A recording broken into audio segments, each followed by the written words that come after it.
The silence in the CEO office on the 45th floor of the Vertex Dynamics building was cold enough to freeze water. My son Jason sat in the leather guest chair picking at a loose thread on his expensive suit cuff. He looked smug. He looked like a man who was about to be handed the keys to the kingdom. He checked his watch, tapped his foot, and smiled at his reflection in the glass window that overlooked the Chicago skyline. He thought he had won. He thought his promotion to regional director was in the bag. The heavy mahogany doors swung open. Jason jumped to his feet, smoothing his tie, putting on that fake, eager smile I had watched him practice in the mirror for years. Alexander Holloway, the CEO of Vertex Dynamics, walked in. Holloway was a shark in a three-piece suit, a man who ate competitors for breakfast. But today he did not look at Jason. He turned back to the door he had just opened and held it. He held it open with a reverence usually reserved for royalty. Jason frowned, confused. Then I walked in. I was wearing a gray maintenance jumpsuit stained with industrial cleaner. My work boots left faint, dusty prints on the plush carpet. I held a mop bucket in one hand. Jason's eyes bulged. His face went from confusion to pure, unadulterated horror. He hissed at me, his voice a low, venomous whisper. "Get out! Get out of here right now, you senile old fool! You are embarrassing me." He took a step toward me, his hand raised as if to shove me back into the hallway. Holloway slammed his hand down on the desk. The sound echoed like a gunshot. "Sit down, Jason." Jason froze. "But sir, this is the janitor. He is my father, unfortunately, and he is clearly lost. I will remove him immediately." Holloway did not sit. He walked over to me and took the mop bucket from my hand, setting it aside. He looked at Jason with eyes like ice. "He is not the janitor, Jason. He is the man who hired me 20 years ago, and he is the man who owns 51% of the chair you are sitting in." Holloway turned to me, bowing his head slightly. "Mr. King, the board is waiting for your decision. How would you like to handle this employee?" I looked at my son. The blood had drained from his face, leaving him looking like a ghost. I didn't smile. I didn't yell. I just looked at him. 3 months ago, he told me I was a burden. Today, I was going to show him exactly how heavy a burden can be. Before I tell you what happened next, please tell me in the comments where you are watching this story from. If you have ever been underestimated by your own family, hit that like button and subscribe. My name is Bernard King. I am 72 years old, and this is how I taught my son the hardest lesson of his life. Let's go back 90 days. The kitchen table was sticky. It always was. Brittany, my daughter-in-law, had a habit of buying expensive cleaning products, but never actually using them. I sat in the corner seat, the one with the wobbly leg, chewing on a piece of toast that had gone stale 2 days ago. I didn't complain. I had learned that complaining only led to shouting, and shouting led to threats of eviction. Brittany stormed into the kitchen and slammed a piece of paper onto the table. It slid across the sticky surface and stopped right next to my water glass. It was the heating bill. She stood over me, hands on her hips, her acrylic nails tapping a furious rhythm against her waist. "Look at this, Bernard. Just look at it. $450. Do you have any idea how much money that is? Of course you don't. You just sit here all day turning up the thermostat because your old bones get chilly." I looked at the bill. It was high. Yes, but it was January in Chicago. I kept the thermostat at 60-80, just enough to stop my fingers from going numb. I looked up at her. "Brittany, I wear 2 sweaters. I barely touch the dial." "Don't lie to me," she snapped. "I hear the furnace kicking on all night." "We cannot afford this. Jason and I are trying to maintain a lifestyle here. We have appearances to keep up. We have dinners to host. We cannot be bleeding cash because you want to live in a sauna." Jason walked in. Then he looked tired, or at least he pretended to be. He loosened his tie and threw his keys into the bowl. He didn't say hello to me. He walked straight to the fridge, grabbed a beer, and looked at the bill Brittany was pointing at. "It is too much, Dad," Jason said, taking a long swig of beer. "Brittany is right. We are bleeding dry." I put my toast down. The bread felt like ash in my mouth. "Son, I give you my entire Social Security check every month. It is $1, $200. That should cover my share of the heat and a little food." Jason laughed. It was a cold, humorless sound. $1, $200, Dad. That barely covers the gas for my car and the internet bill. You have no concept of inflation. You have no concept of what it costs to be a professional in this city. I have to look successful to be successful. That means gym memberships, tailored suits, networking dinners. Your little check is a drop in the bucket. He sat down opposite me, leaning forward. His eyes were hard. "Listen, Dad. We need to have a serious talk. I have an opportunity at work. Vertex Dynamics is looking for a new regional director. If I get this promotion, our money problems are over. But to get it, I need to buy into the internal investment pool. I need capital." I stayed silent. I knew where this was going. 5 years ago, Jason had come to me crying. He had gambling debts, serious ones. People were threatening to break his legs. I had sold my house, the house I built with my late wife, to pay off his debt. I gave him nearly $500,000. I told him I had lost the house in a bad investment, so he wouldn't feel the guilt of ruining my retirement. I moved in with him, pretending to be a broke pensioner, hoping he would appreciate the sacrifice. He never did. He thought he had just gotten lucky that the loan sharks disappeared. "I don't have any money, Jason," I said quietly. "You know this. I know you don't." Jason spat out. "That is the problem. You are a dead weight. You are an extra mouth to feed." And frankly, I am tired of it. I am tired of seeing you moping around here, eating our food, using our heat, and contributing nothing but a pittance from the government. Brittany chimed in, crossing her arms. "We are thinking of turning your room into a home office for Jason. He needs a space to focus if he is going to get this promotion. The basement has a cot. You could sleep down there." The basement was unfinished. It was damp, freezing, and smelled of mold. I looked at my son, waiting for him to defend me, waiting for him to say no. "Brittany, he is my father. He sleeps upstairs." Jason just shrugged. "It is warmer down there near the furnace, Dad." It makes sense. My heart didn't break. It had broken years ago. This was just the dust settling. I took a sip of water. "I understand," I said. "I will move my things tonight." "No," Jason said, holding up a hand. "That is not enough. Moving to the basement doesn't put money in my pocket. I need you to be useful. I need you to work. Work." I looked at my hands. They were spotted with age, slightly tremulous. "I am 72, Jason. Who was going to hire me? I already took care of that," Jason said. He reached into his briefcase and pulled out a crumpled application form. He tossed it onto the table. It landed next to the heating bill. "Vertex Dynamics is firing their cleaning contractor and hiring in-house janitorial staff to cut costs." I spoke to the hiring manager in HR. I told him, "My father is bored at home and needs something to do. I pulled a lot of strings for this, Dad. It was embarrassing, honestly, having to beg for a job for you. But they agreed to take you on a trial basis." I looked down at the form.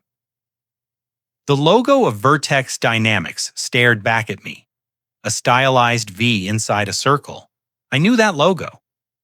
I sketched the original design on a napkin in a diner in 1992. I built the business model that Vertex used to dominate the market. I hired Alexander Holloway, fresh out of business school, because I saw a spark in him. I retired 10 years ago and vanished into the background, leaving Holloway to run the ship while I remained the silent majority shareholder. Nobody at the company knew my face anymore. To them, Bernard King was just a name on the old incorporation papers, a myth. Jason tapped the paper. It is the night shift mostly.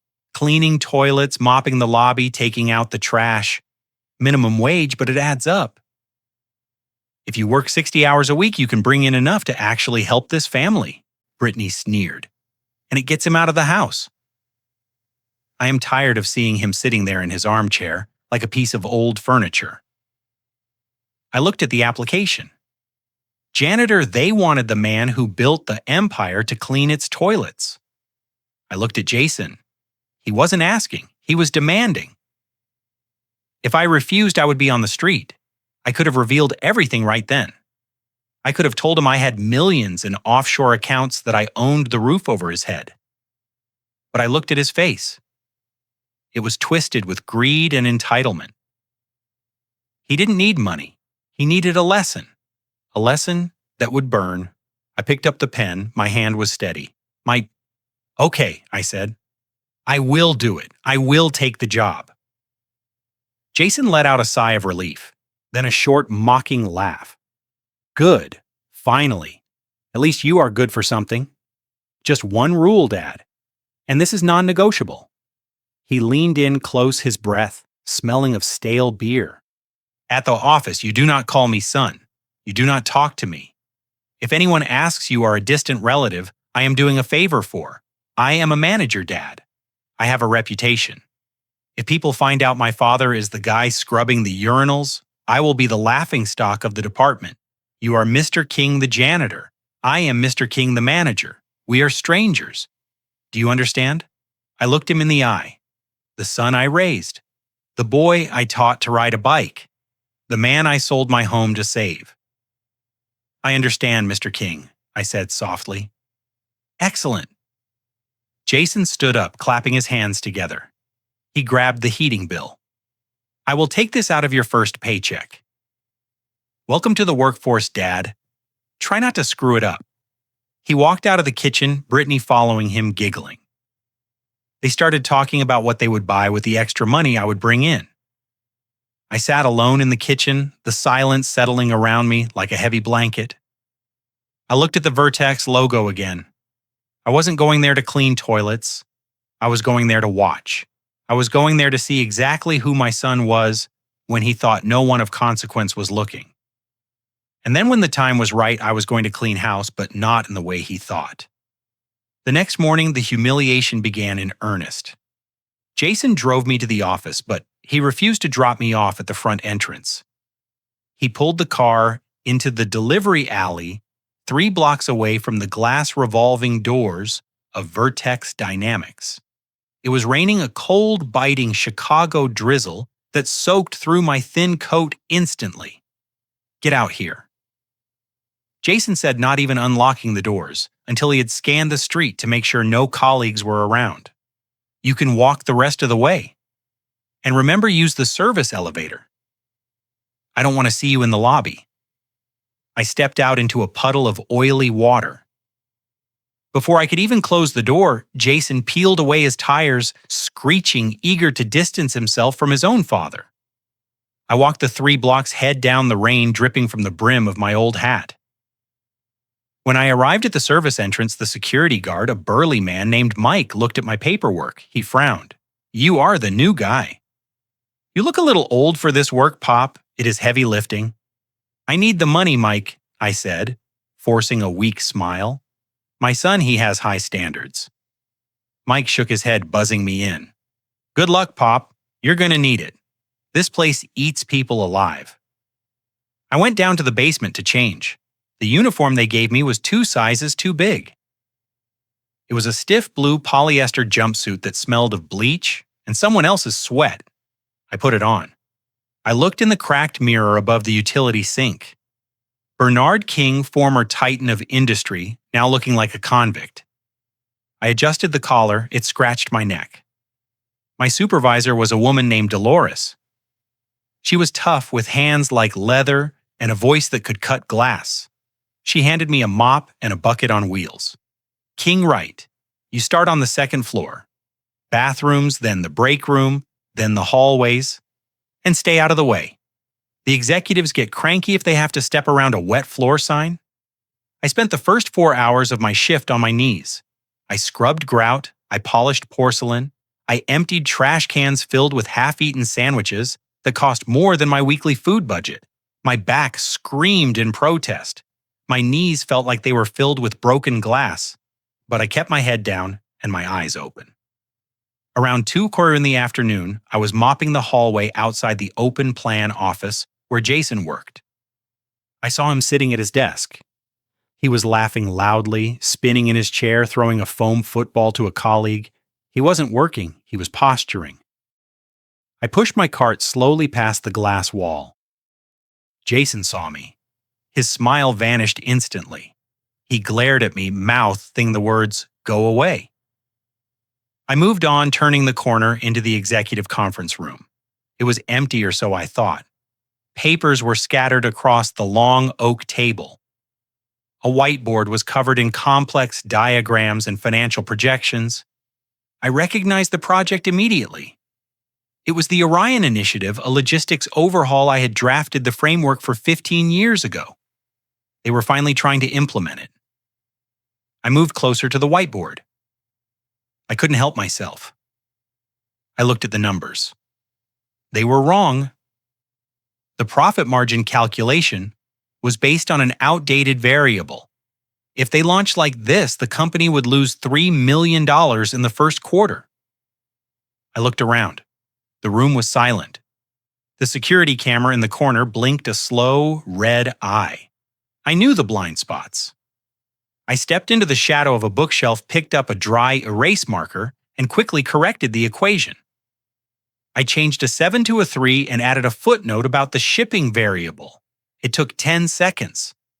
I put the marker back and hurried out, my heart pounding faster than it had in years.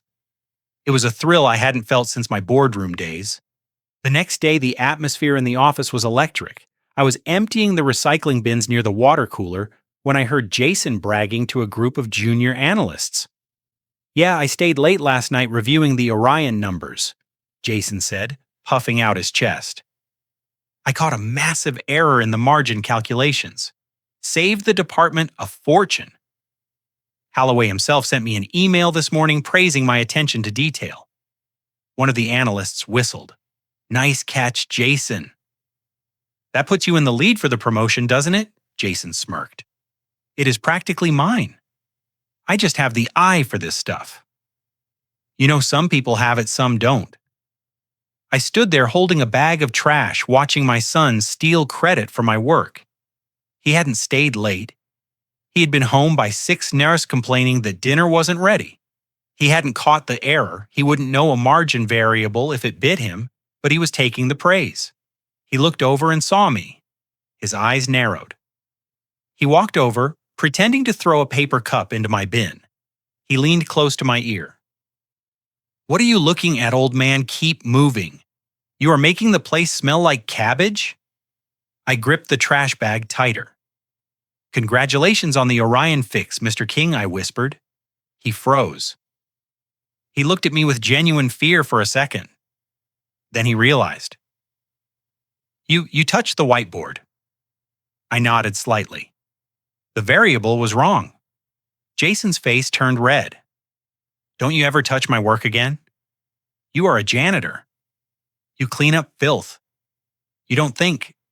If anyone finds out you were in there, I will have you fired. Do you hear me?" He stormed off, leaving me standing there. He didn't say thank you. He didn't offer a share of the bonus he would surely get. He just threatened me. That night, Jason came home with a bottle of expensive whiskey. He poured drinks for himself and Brittany. He was jubilant. "They are giving me a $5,000 bonus for the catch on the Orion project," he announced. Brittany squealed and hugged him. "We are going to book a trip to Cabo," she yelled. Finally, I was in the kitchen washing their dishes. Jason walked in, took a $20 bill from his wallet, and crumpled it up. He threw it at me. It hit my chest and fell to the floor. "Here, Dad. Buy yourself some new soap." "You stink." I looked at the bill on the floor. I looked at my son. "Thank you." "Mr. King," I said. I bent down and picked it up. Not because I needed it. but because I needed him to see me kneel. I needed him to believe he had total power. Because the higher he climbed on the ladder I built, the further he would fall when I pulled it out from under him. The abuse didn't stop there. It escalated. A week later, Brittany was rummaging through my room while I was at work. She was looking for anything valuable she could sell. She found my old leather notebook. It was tattered. The pages yellowed. To her, it looked like garbage. To me, it was everything. It contained the original codes for the Vertex operating system, the contact numbers for the private Swiss bankers, and the access keys to the family trust. When I came home, I found the notebook in the trash can torn in half, covered in coffee grounds. Brittany was in the living room painting her toenails. I found some old junk in your room, Bernard. I cleared it out. You are hoarding trash. It is a fire hazard. I pulled the notebook from the garbage. My hands were shaking. This wasn't just paper. This was my legacy. Why were you in my room? I asked, my voice trembling with a rage I struggled to suppress. It is my house, Bernard, she shouted back. I can go wherever I want and stop digging in the trash. It is disgusting. I took the wet, ruined notebook to the basement. I carefully dried the pages with a towel. Most of the ink was still legible. I sat on my cot under the humming furnace and dialed a number on my burner phone. A number I hadn't called in 10 years. It rang twice. Hello. A crisp, professional voice answered. Cole, it is Bernard. There was a pause. Mr. King, my God, sir. We haven't heard from you since the transition. Is everything all right, Nicole? Everything is far from all right. I need you to activate the Omega Protocol. The Omega Protocol, sir, that is the nuclear option that freezes all assets, initiates a forensic audit of the subsidiary branches, and prepares for a hostile take-a-quill takeover of the board. Are you sure I looked at the water stains on my notebook? I looked up at the ceiling where my son and his wife were laughing at a reality TV show. I am sure. I also need you to look into Jason King and Brittany King. I want a full financial autopsy. Every credit card transaction, every hidden debt, every stolen penny, and Cole. Yes, sir, get Alexander Halloway on the line. Tell him his old boss is coming out of retirement, and tell him to meet me in the supply closet on the 45th floor tomorrow at noon. The trap was set. Now I just had to wait for the mouse to take the cheese. And Jason was a very hungry mouse. The silence inside Jason's leased Audi was suffocating. It was 6:30 in the morning. The sky a bruised purple over the Chicago skyline. I sat in the passenger seat, my hands folded in my lap, careful not to touch the pristine leather dashboard. Jason drove with a white-knuckled grip on the steering wheel, his eyes darting to the rear-view mirror every few seconds, as if he were transporting illegal contraband instead of his own father. He had turned the radio up a low thrum of aggressive stock market news, filling the space between us, ensuring we didn't have to speak. I watched the city pass by. I knew these streets better than the back of my hand. I knew which skyscrapers were built on solid loans and which ones were leverage traps. I knew the flow of money in this city. But right now I didn't have a dime in my pocket for lunch. 2 blocks from the gleaming glass tower of Vertex Dynamics, Jason swerved the car abruptly toward the curb. We were in the shadow of an old brick warehouse near a row of overflowing dumpsters. This was not the employee entrance. This was the drop-off point for shame. He put the car in park but kept the engine running. He didn't look at me. He looked straight ahead at the brick wall. "Get out here," he said. His voice was tight, vibrating with a nervous energy that I recognized. It was fear.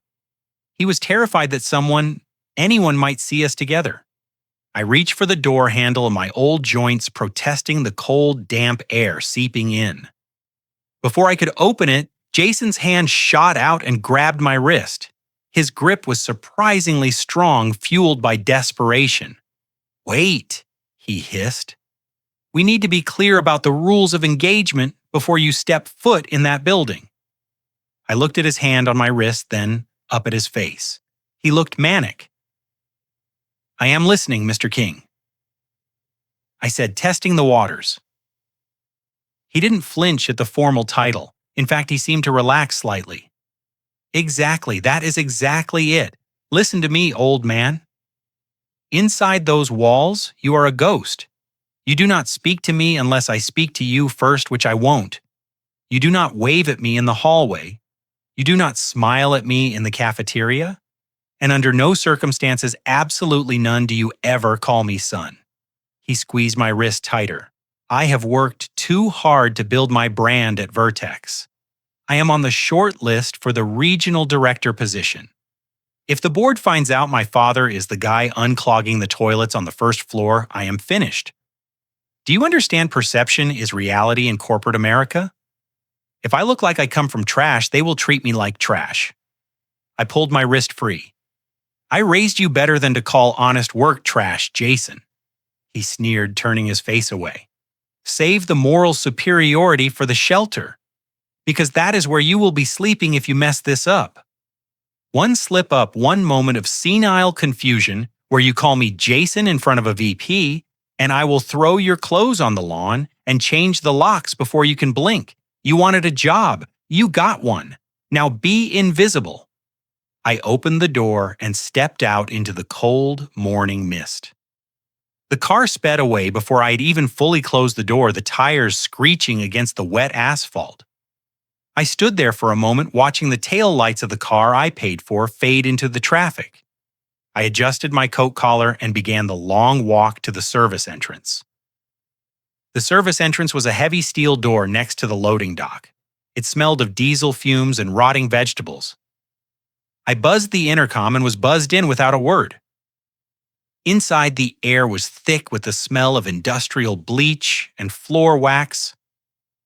I navigated the concrete corridors to the basement locker room. It was a windowless box filled with dented metal lockers and a bench that looked like it had survived a war. My uniform was hanging on a hook. It was a blue polyester jumpsuit stiff with starch, the fabric rough against my skin. It was 2 sizes too big. I took off my street clothes, folding them neatly into my locker. As I pulled the blue jumpsuit on, I felt a strange transformation.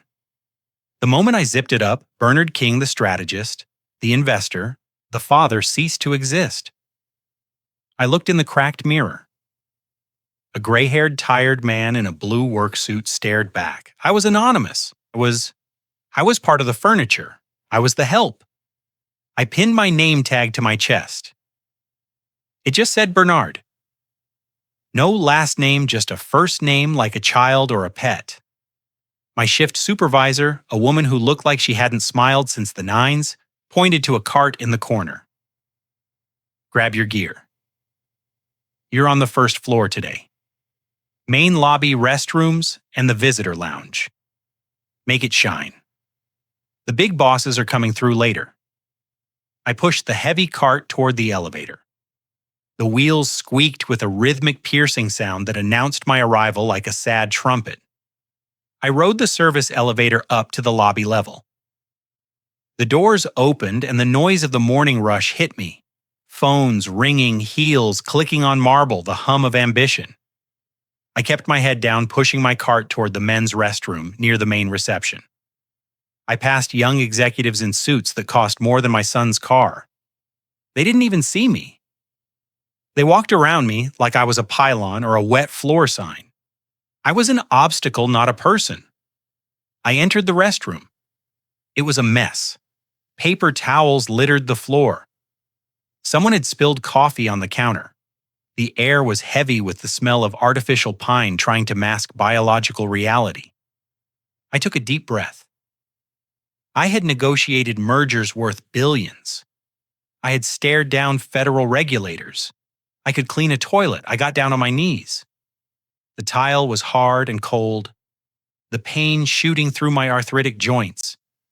Immediately, I dipped the rag into the bucket of disinfectant water. The water turned gray instantly.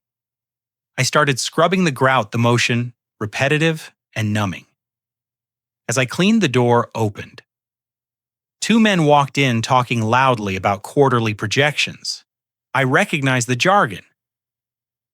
They were talking about the logistics division. They were wrong about their estimates, but I bit my tongue. I scrubbed harder. "Hey, watch the shoes, pal." One of them snapped as he stepped near my bucket. "Sorry, sir," I mumbled, not looking up. They finished their business and left, not even washing their hands. I stood up, my knees cracking, and moved to the mirrors. I sprayed the glass and wiped it down. In the reflection, I saw the door open again. It was Jason. He walked in, checking his hair in the mirror I had just polished. He adjusted his tie, practicing a winning smile. Then he saw me in the reflection. His smile dropped. He spun around. "What are you doing here?" he whispered aggressively. "I am doing my job, Mr. King," I said, wringing out my rag. "Cleaning the mirrors." "Get out," he hissed. "I have a meeting with the VP of Sales in 10 minutes. I need to use this facility. I can't have you hovering around like a specter. Go clean something else." "This is my assigned zone," I said calmly. "I don't care. Move. Go to the basement. Go anywhere but here." "You are making me nervous." He pointed at the door. I looked at him. He was sweating. He was terrified that his colleagues would see him talking to the janitor. He was ashamed of me. Not because I had done anything wrong, but because my existence threatened his facade of perfection. I put my rag in the bucket. "As you wish, sir." I pushed my cart past him. As I did, he deliberately stuck his foot out. The wheel of my cart caught his polished shoe. I stumbled, barely keeping my balance. "Watch where you are going," he shouted loud enough for anyone in the hallway to hear. Clumsy idiot. I gripped the handle of the cart. I didn't apologize this time. I just walked out. But as I turned the corner, I made a mental note. Strike one. My son had just kicked the foundation of his own life, and he didn't even know it yet. I pushed the cart down the hall, my resolve hardening with every squeak of the wheel. The game had begun. The silence of the 45th floor at 2:00 in the morning was heavy, a physical weight that pressed against my eardrums. The air conditioning hummed a low, monotonous drone, the heartbeat of the sleeping building. I pushed my cleaning cart down the long, carpeted corridor of the executive wing. The wheels, usually squeaky, were muffled by the plush pile that cost more per square yard than my son's entire wardrobe. I was alone. The ambitious young analysts had gone home to their overpriced apartments. The security guards were dozing in the lobby. For the first time all day, I didn't have to look at the floor. I didn't have to hunch my shoulders to make myself smaller. I stood tall, my back straightening, as I walked past the mahogany doors with gold nameplates. I reached the main conference room, the strategy room. This was the brain of Vertex Dynamics.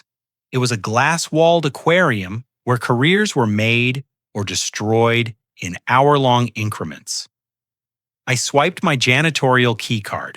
The lock clicked a sound of permission that felt ironic given my current station.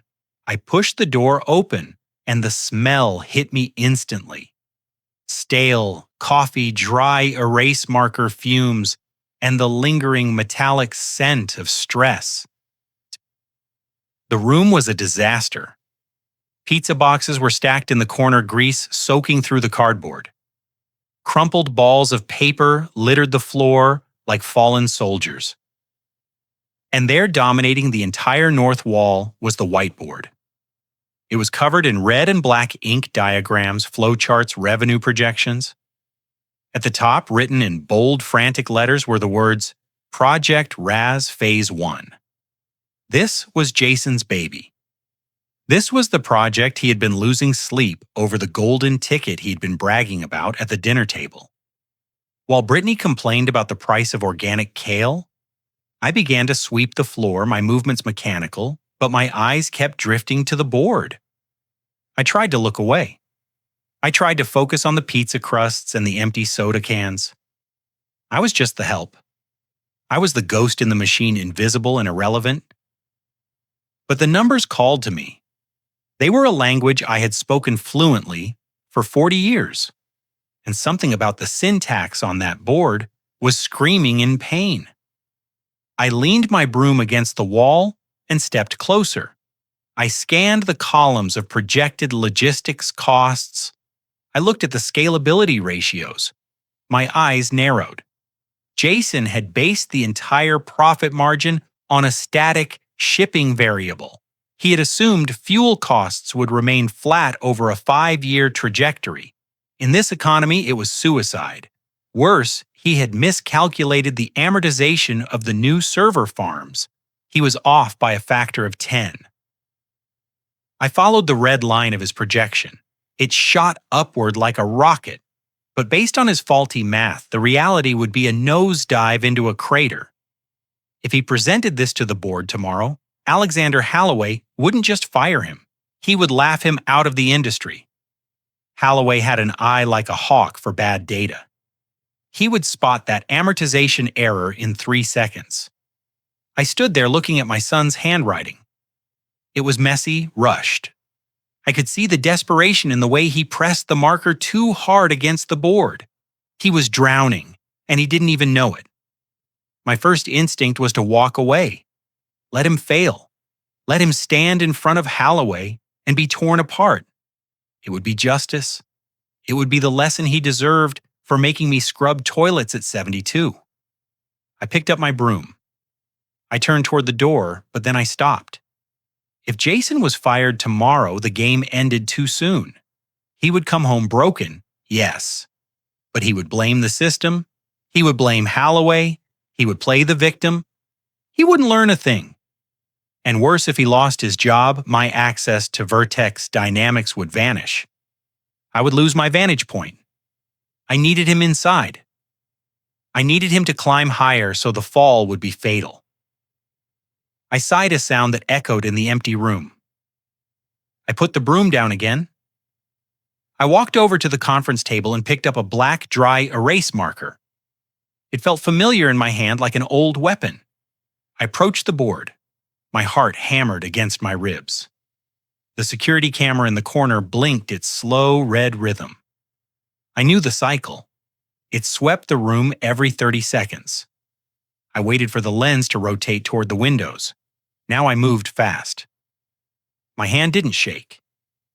I erased the faulty shipping variable. I replaced it with a dynamic algorithm I had developed in the means adjusted for modern inflation. I slashed through the amortization line and wrote in the correct depreciation schedule. It changed the bottom line. The profit wasn't a rocket ship anymore. It was a steady, sustainable climb. It wasn't a fantasy. It was a business plan.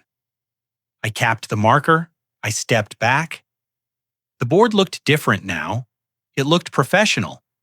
It looked like something Bernard King would have approved. I grabbed my broom and finished cleaning the room in record time. As I polished the glass table, I looked at the board one last time. I had just saved my son's career.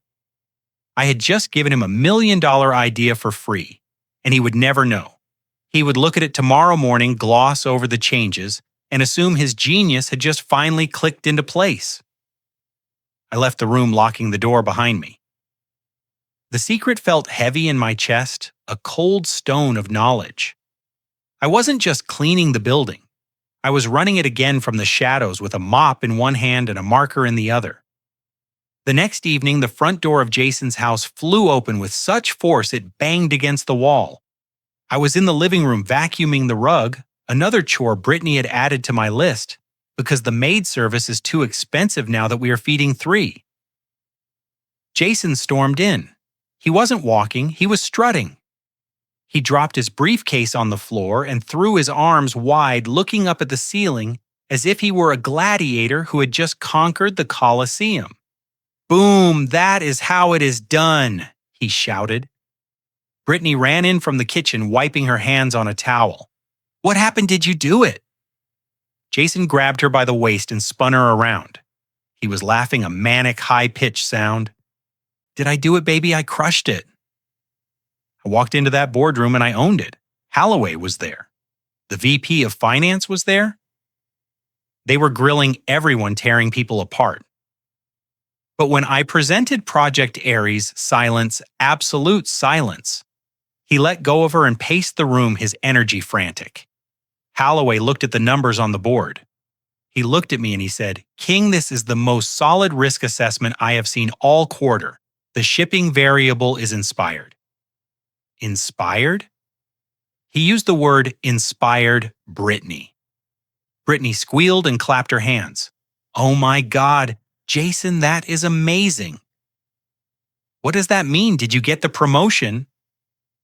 Jason poured himself a drink from the crystal decanter, his hands shaking with adrenaline. "Not officially, but Holloway invited me to the executive retreat next month. That is the inner circle." "It is happening, babe. We're going to be rich. Regional director is practically mine." I turned off the vacuum cleaner. The sudden silence drew their attention. Jason looked at me. For a second, I saw his smile falter. He looked at the old man in the oversized sweater holding a vacuum, and he felt a flicker of shame, but it was quickly replaced by arrogance. His success had justified his cruelty. He was the winner. I was the loser. The natural order was restored. He walked over to me, swirling the amber liquid in his glass. He looked at me with a benevolence that was more insulting than his anger. "You hear that, Dad? That is the sound of success. That is what happens when you have a brain for business. You wouldn't understand the complexities of what I pulled off today. The math involved, it is high stuff. Strategy, vision, things you were never good at." I gripped the handle of the vacuum. I remembered the red ink. I remembered the elementary errors I had erased. I remembered saving him from professional suicide. "I am happy for you, Mr. King," I said, keeping my voice flat. He laughed. He reached into his pocket and pulled out his wallet. He fished around and pulled out a $20 bill. It was crumpled. He smoothed it out against his thigh, making a show of it. "Here," he said, extending the bill toward me. I looked at the money. I looked at his face. "What is this for?" I asked. "A tip?" he said, grinning. "I am in a good mood. Today was a payday for the King family. Go buy yourself some of that joint medicine you're always complaining about. Or maybe some new socks. The ones you have are full of holes. It is embarrassing." He waved the bill in front of my face like you would tempt a dog with a treat. "Go on, take it. Consider it a bonus from the boss." I reached out and took the bill. The paper felt greasy. $20. He had just secured a potential salary increase of $50,000 a year using my work, and he was giving me $20 for joint medicine. The disrespect was physical. It felt like a slap. But I didn't flinch. I needed to play the part. I needed to feed his ego until it was so bloated it would burst. "Thank you, sir," I said. "I will put it to good use." Damasu. "Good," Jason said, turning his back on me. "Now finish the rug. We are ordering sushi to celebrate, and I don't want the noise of that machine ruining the vibe." He walked back to Brittany and they started looking at menus on her phone, laughing about which expensive rolls they would order. They didn't ask if I was hungry. They didn't offer to buy me a roll. I turned the vacuum back on. The roar filled the room, drowning out their laughter. I looked at the $20 bill in my hand. I folded it neatly and put it in my pocket. I wouldn't spend it. I would keep it. I would frame it. It would be the first exhibit in the museum of his downfall. As I pushed the vacuum back and forth, watching my son toast to a victory he didn't earn, I felt a cold calm settle over me. He thought he was the architect of his own fortune. He didn't realize he was just a tenant in a house I built, and the eviction notice was already being drafted. He had taken the credit. He had taken the money. And now he had insulted the architect. The ghost in the machine wasn't just watching anymore. The ghost was starting to break the gears. And Jason King was standing right in the middle of the machinery. The basement was always cold. But that Thursday evening, it felt like a tomb. I had just finished a 10-hour shift scrubbing the loading dock at Vertex Dynamics because a delivery truck had ruptured a hydraulic line. My back was a knot of pain. My hands smelled of degreaser, and all I wanted was to look at the one thing that still tethered me to my past life.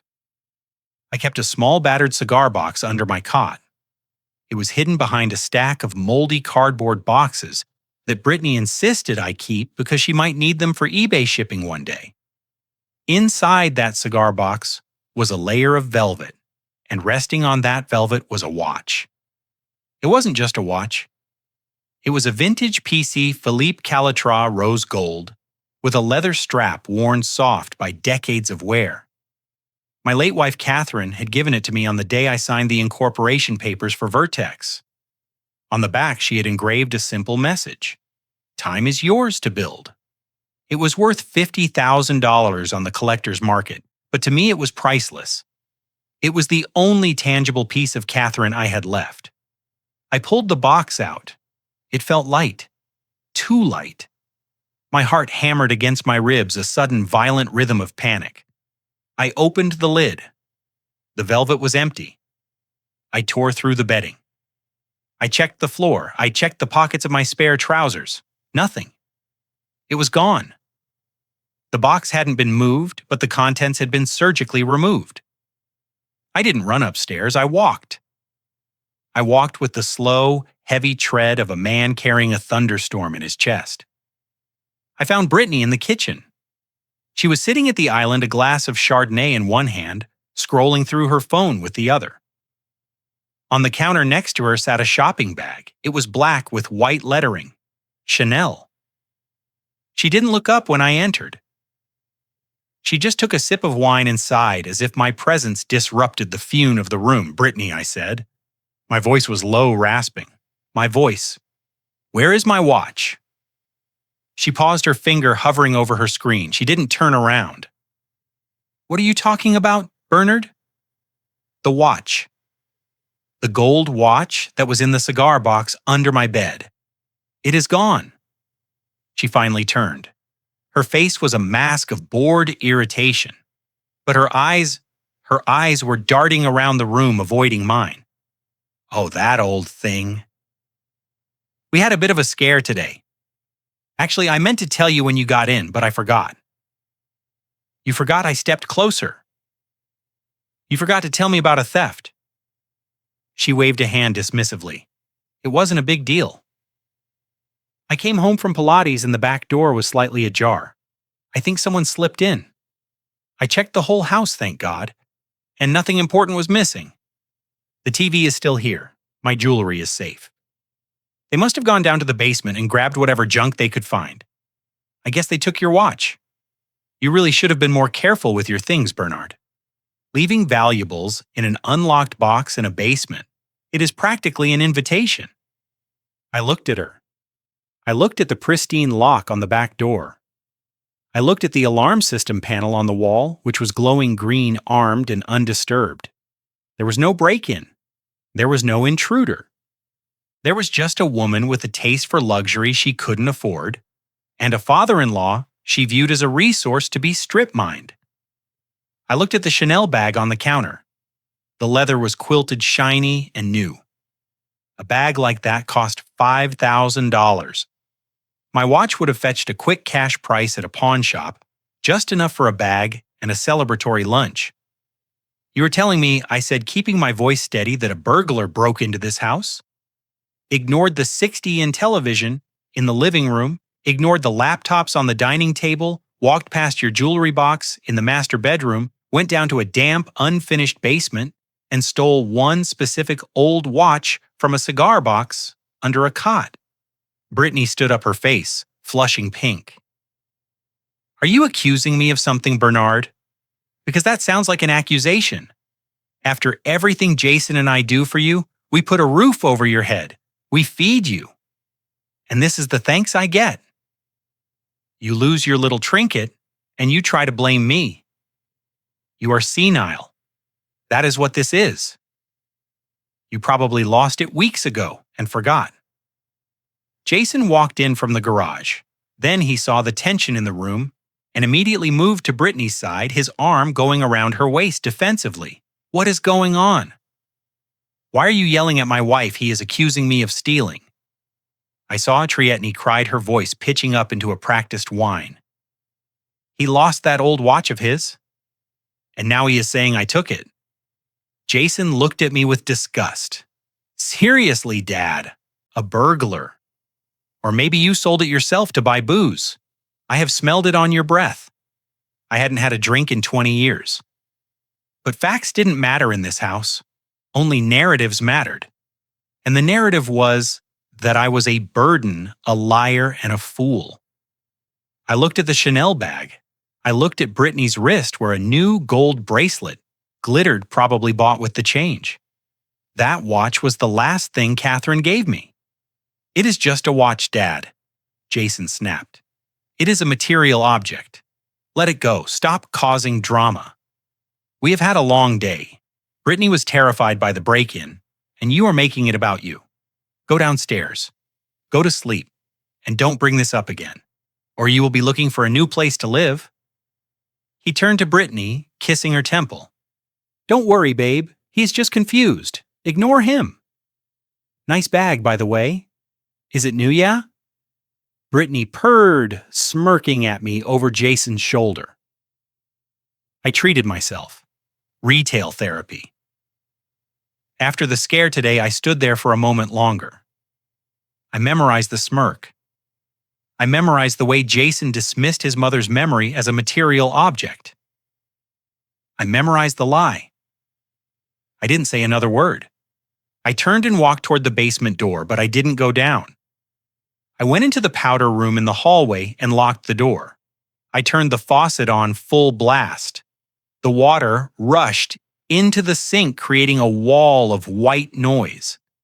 I sat on the closed toilet lid and pulled the burner phone from my sock. My hands were trembling, not from age, but from a cold, lethal rage. This wasn't about money anymore. They had crossed a line. They had desecrated the memory of the only person who had ever truly loved me. I dialed the number. Cole answered on the first ring. Sir Cole, I said, my voice flat and hard as granite. Change of plans. The audit on Jason is secondary. I want you to open a file on Brittany. Brittany King, sir? I want a forensic accounting of her life. I want to know every credit card she has opened, every debt she has hidden from my son, every store she frequents. I want to know if she has pawned anything in the last 24 hours. Check the shops on Michigan Avenue and the high-end pawnbrokers in the Loop. Look for a Pec Felipe Calatrava, 1955 rose gold inscription. Time is yours to build. There was a pause on the line. They stole Mrs. King's watch. Yes, I heard the tapping of keys on a keyboard. Consider it done, Mr. King. We will find it and the girl. Destroy her, Cole. I want to know everything. If she has so much as an unpaid parking ticket from 10 years ago, I want to know about it. If she has a secret bank account, find it. If she is selling fake designer goods online, document it. I want to know every sin she has ever committed. I want enough leverage to ensure that when I am done with her, she won't be able to get a credit card at a gas station. Understood, sir. We will have the report by morning. I hung up the phone and slipped it back into my sock. I turned off the faucet. The silence returned. I looked at myself in the mirror. The sad, tired old janitor was gone. In his place was a CEO who had just decided to liquidate a failing asset. I unlocked the door and walked past the kitchen. Brittany and Jason were laughing, opening a bottle of wine. They didn't even look at me. They thought they had won. They thought the old man was broken. They had no idea that the timer had just started ticking. And this time, I wasn't going to fix the numbers. I was going to let them crash. The cafeteria at Vertex Dynamics was a cavernous space of glass and steel designed to look like a futuristic hub of innovation. But at 12:15 on a Wednesday, it smelled like stress sweat and burnt espresso. The noise was a dull roar, the sound of three ambitious people trying to talk over each other, trying to network while chewing on overpriced paninis. I was pushing my yellow mop bucket near the recycling station. My head bowed, my eyes fixed on the gray linoleum tiles. My back was a knot of fire. I had spent the morning hauling heavy boxes of printer paper up 3 flights of stairs because the service elevator was broken again. My knees throbbed with every step, a constant dull ache that served as a reminder of my age and my station. I was invisible. I moved through the clusters of junior executives like a ghost. They stepped around me without breaking their conversations about market shares and quarterly targets. To them, I was just a blue jumpsuit. I was a mechanism that made the trash disappear. I wasn't a person. I certainly wasn't the man who had designed the very profit-sharing model they were currently arguing about. I maneuvered my cart toward the center of the room where a large spill of soda was making the floor sticky. As I wrung out the mop, I heard a voice that made my stomach turn. It was a voice I'd known since it babbled in a crib. But now it was sharp, loud, and cruel. It was Jason. He was sitting at a large round table in the center of the room, surrounded by his team. He wasn't eating, he was holding court. But the mood at the table wasn't celebratory, it was terrified. Jason's face was flushed a deep, angry red. His tie was loosened, and he was stabbing a finger into the chest of a young analyst named Sarah. "I told you to run the projections again, Sarah." Jason shouted, his voice cutting through the ambient noise of the cafeteria. "These numbers are garbage. Absolute garbage. Do you have any idea what Holloway will do to me if I present a sales forecast this week? He will skin me alive. And if I go down, you all go down with me." Sarah was trembling, clutching a tablet to her chest. "But Mr. King, the market data shows a downturn in the tech sector. The numbers are accurate. I can't just invent sales that don't exist." "Don't give me excuses." Jason slammed his fist on the table, making the silverware jump. "Make them exist. Massage the data. Find the outliers. I don't care how you do it. Just get me a graph that points up, not down. I am under immense pressure here. The board is watching the Orion Initiative. I need wins, Sarah. I need killers on my team, not data entry clerks who are afraid of a spreadsheet." I watched from 10 FT away. I gripped the mop handle until my knuckles turned white. He was panicked. The fixes I had made to his whiteboard last week had bought him some time, but they hadn't fixed the underlying problem. He didn't know how to lead. He didn't know how to navigate a market contraction. He only knew how to bully. He was drowning. And like a drowning man, he was climbing on top of everyone else to keep his head above water. He looked up, then his eyes wild and bloodshot from lack of sleep. And too much caffeine scanned the room for a target. Any target. Someone he could crush to reassert his dominance. Someone who couldn't fight back. His eyes landed on me. I saw the recognition flicker in his gaze, followed instantly by a wave of revulsion. I was the janitor. I was his father. I was the physical embodiment of everything he was ashamed of. And I was standing too close to his table. I was witnessing his loss of control. He stood up. He picked up his tray, which was still full of food he hadn't touched. He walked toward the trash cans, his path taking him directly past me. I stepped back, pulling the bucket with me to give him room. I lowered my gaze, following the rules. Be a ghost. Be invisible. But Jason didn't want a ghost today. He wanted a punching bag. As he passed me, he didn't swerve to avoid the bucket. He deviated from his path. He swung his leg out in a sharp, deliberate arc. It wasn't a stumble. It was a kick. The toe of his expensive Italian loafer connected with the side of my yellow mop bucket. The bucket wasn't empty. It was full of gray, chemically smelling water and floor grit. The bucket tipped. A wave of dirty slop crashed over the rim. It splashed across the floor, soaking the legs of my jumpsuit, but worse, it splashed onto Jason's shoes and the cuffs of his trousers. The sound of the bucket clattering against the tile silenced the cafeteria. The chatter stopped. 300 heads turned. Jason jumped back, dropping his tray. It shattered on the floor, adding to the mess. He looked down at his shoes. They were wet. He looked at me. A vein in his forehead was throbbing. "Look what you did," he screamed. The silence in the room was absolute now. Everyone was watching. "Look at this, you clumsy, senile idiot. Look at my shoes. These are Ferragamos. They cost more than you make in a month." I stood there, the cold water seeping into my socks. I knew he had kicked it. He knew he had kicked it. But to the room, it looked like the clumsy old janitor had gotten in the way of the rising star executive. "I'm sorry, sir," I said, my voice low. "I will clean it up." "You are damn right you will clean it up," Jason spat. "But you are not just cleaning the floor." He pointed a shaking finger at his wet shoe. "Clean them now." I looked at him. I looked at the crowd. They were frozen, watching with a mixture of horror and morbid curiosity. No one moved to help. No one stood up to say, "Hey, that was an accident." And they were all afraid of him. Or maybe they were just relieved it wasn't them. What I asked, genuinely unsure if I had heard him correctly. "You heard me, old man. Get down on your knees and clean my shoes. You got filth on me. You get it off. Unless you want me to call HR right now and have you thrown out on the street for incompetence?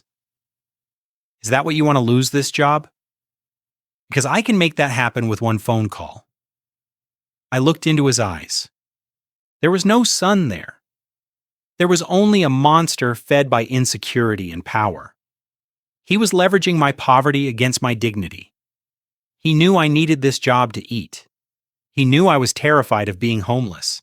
He was banking on my desperation. I felt a cold rage settle in my gut, heavier and harder than anything I had felt before. This was it. This was the point of no return. He had crossed the line from ungrateful son to tyrant. I looked up at the ceiling. High above the cafeteria, nestled in the acoustic tiles near the smoke detector, was a small black dome. Camera 04. I knew Camera 04. I had signed the purchase order for the security system upgrade 5 years ago. I knew that Alexander Holloway, the CEO, had a peculiar habit. Every day at noon, he sat in his office with a sandwich and watched the live feed of the cafeteria. He liked to see the pulse of the company, as he called it. He liked to see who sat with whom, who looked stressed, who looked happy. He called it his antil time. I glanced at the clock on the wall. 12:18. Holloway was watching. He was seeing this. I looked back at Jason. If I refused, he would fire me. If he fired me, I lost my access. I lost the game. If I knelt, I kept my position. But more importantly, if I knelt, Holloway would see exactly what kind of man Jason King was. Holloway despised bullies. He despised arrogance. He valued respect above all else. I slowly lowered myself to the floor. My knees cracked loudly in the silence. The cold, dirty water soaked into the fabric of my pants immediately. I took the gray rag from the bucket. It was damp and smelled of cleaner. I reached out. I touched my son's shoe. Jason smirked. He looked around the room, making eye contact with his team as if to say, "See, this is power. This is how you handle incompetence." He actually put his hands on his hips, posing like a conqueror, standing over the vanquished. "Good," he said loud enough for the back of the room to hear. "Get in the crevices. I don't want any water spots. And hurry up. You are embarrassing yourself." I wiped the leather. I polished the toe. I kept my head down, playing the part of the broken old man. But inside, I was screaming. I was screaming with a fury that would have burned the building down. I was cleaning the shoes of the boy I had carried on my shoulders. I was wiping the feet of the man who had thrown my legacy in the trash. I finished the left shoe. I moved to the right. Jason shifted his weight, almost kicking me in the face, making me flinch. He laughed, a cruel, short bark of a laugh. "Careful there, Pop. Don't fall over, you are shaking. Maybe you should retire. Oh, wait, you can't afford to. I finished. I stood up, my legs trembling from the strain. I held the dirty rag in my hand. Is that satisfactory, sir? I asked. Jason inspected his shoes. He turned his foot left and right, catching the light. It is adequate, he sneered. Now clean up this mess on the floor and stay out of my sight for the rest of the day. If I see you near my table again, you are done. He turned his back on me and sat down. He picked up a fork and started eating his salad as if nothing had happened. He didn't even look at the people around him who were staring at him in stunned silence. He thought he had won. He thought he had asserted his dominance. I mopped the floor, I cleaned up the spilled soda and the dirty water, I wrung out the mop, I put the wet floor sign down. I pushed my cart toward the exit. I didn't look back. I didn't need to. I knew what was happening. I knew that 45 floors up, Alexander Holloway was staring at his monitor. I knew he had put down his sandwich. I knew he was reaching for his phone. Jason had just committed professional suicide on live television, and he was too busy eating a Caesar salad to realize he was already dead. I walked into the hallway away from the eyes of the crowd. I leaned against the cool wall, breathing heavily. My dignity felt bruised, battered, but my resolve was made of iron. Jason wanted a janitor. He got one. And I was going to clean up the trash. I went to the service elevator and pressed the button for the basement. I needed to change my uniform. It was wet. But as the doors closed, blotting out the light of the executive floors, I allowed myself a small, grim smile. Checkmate, Jason. You just didn't know the king was on the board. The humiliation didn't end when I clocked out. It followed me home, riding shotgun in the back of my mind like a parasite. I walked through the front door at 7, my knees, still aching from the hard tile of the cafeteria floor, my hands raw from the industrial cleaner I had used to scrub my son's shoes. I wanted a hot shower. I wanted silence. Instead, I walked into a frantic production. The house was ablaze with lights. Music was thumping from the living room speakers, a bass-heavy rhythm that rattled the picture frames I had hung 20 years ago. Brittany was running back and forth from the kitchen, arranging trays of expensive Orervase. When she saw me, she didn't say hello. She just pointed at a garment bag hanging on the coat rack. "Put that on," she snapped. "Jason is hosting a pre-quarterly mixer for the team. We need someone to keep the glasses full, and the catering company wanted too much for a server." I unzipped the bag. Inside was a white waiter's jacket and a black bow tie. It looked like a costume from a bad movie. It was stiff, cheap polyester. I looked at her. "You want me to serve drinks to the people I just spent the day cleaning up after Jason walked in?" Then he was wearing a velvet smoking jacket, looking every inch the lord of the manor. He saw me holding the white coat. "Don't give me that look," he said, pouring himself a preparatory scotch. "You live here, Rentree. You eat my food. Tonight you earn your keep. Put on the jacket, Dad, and try to stand up straight.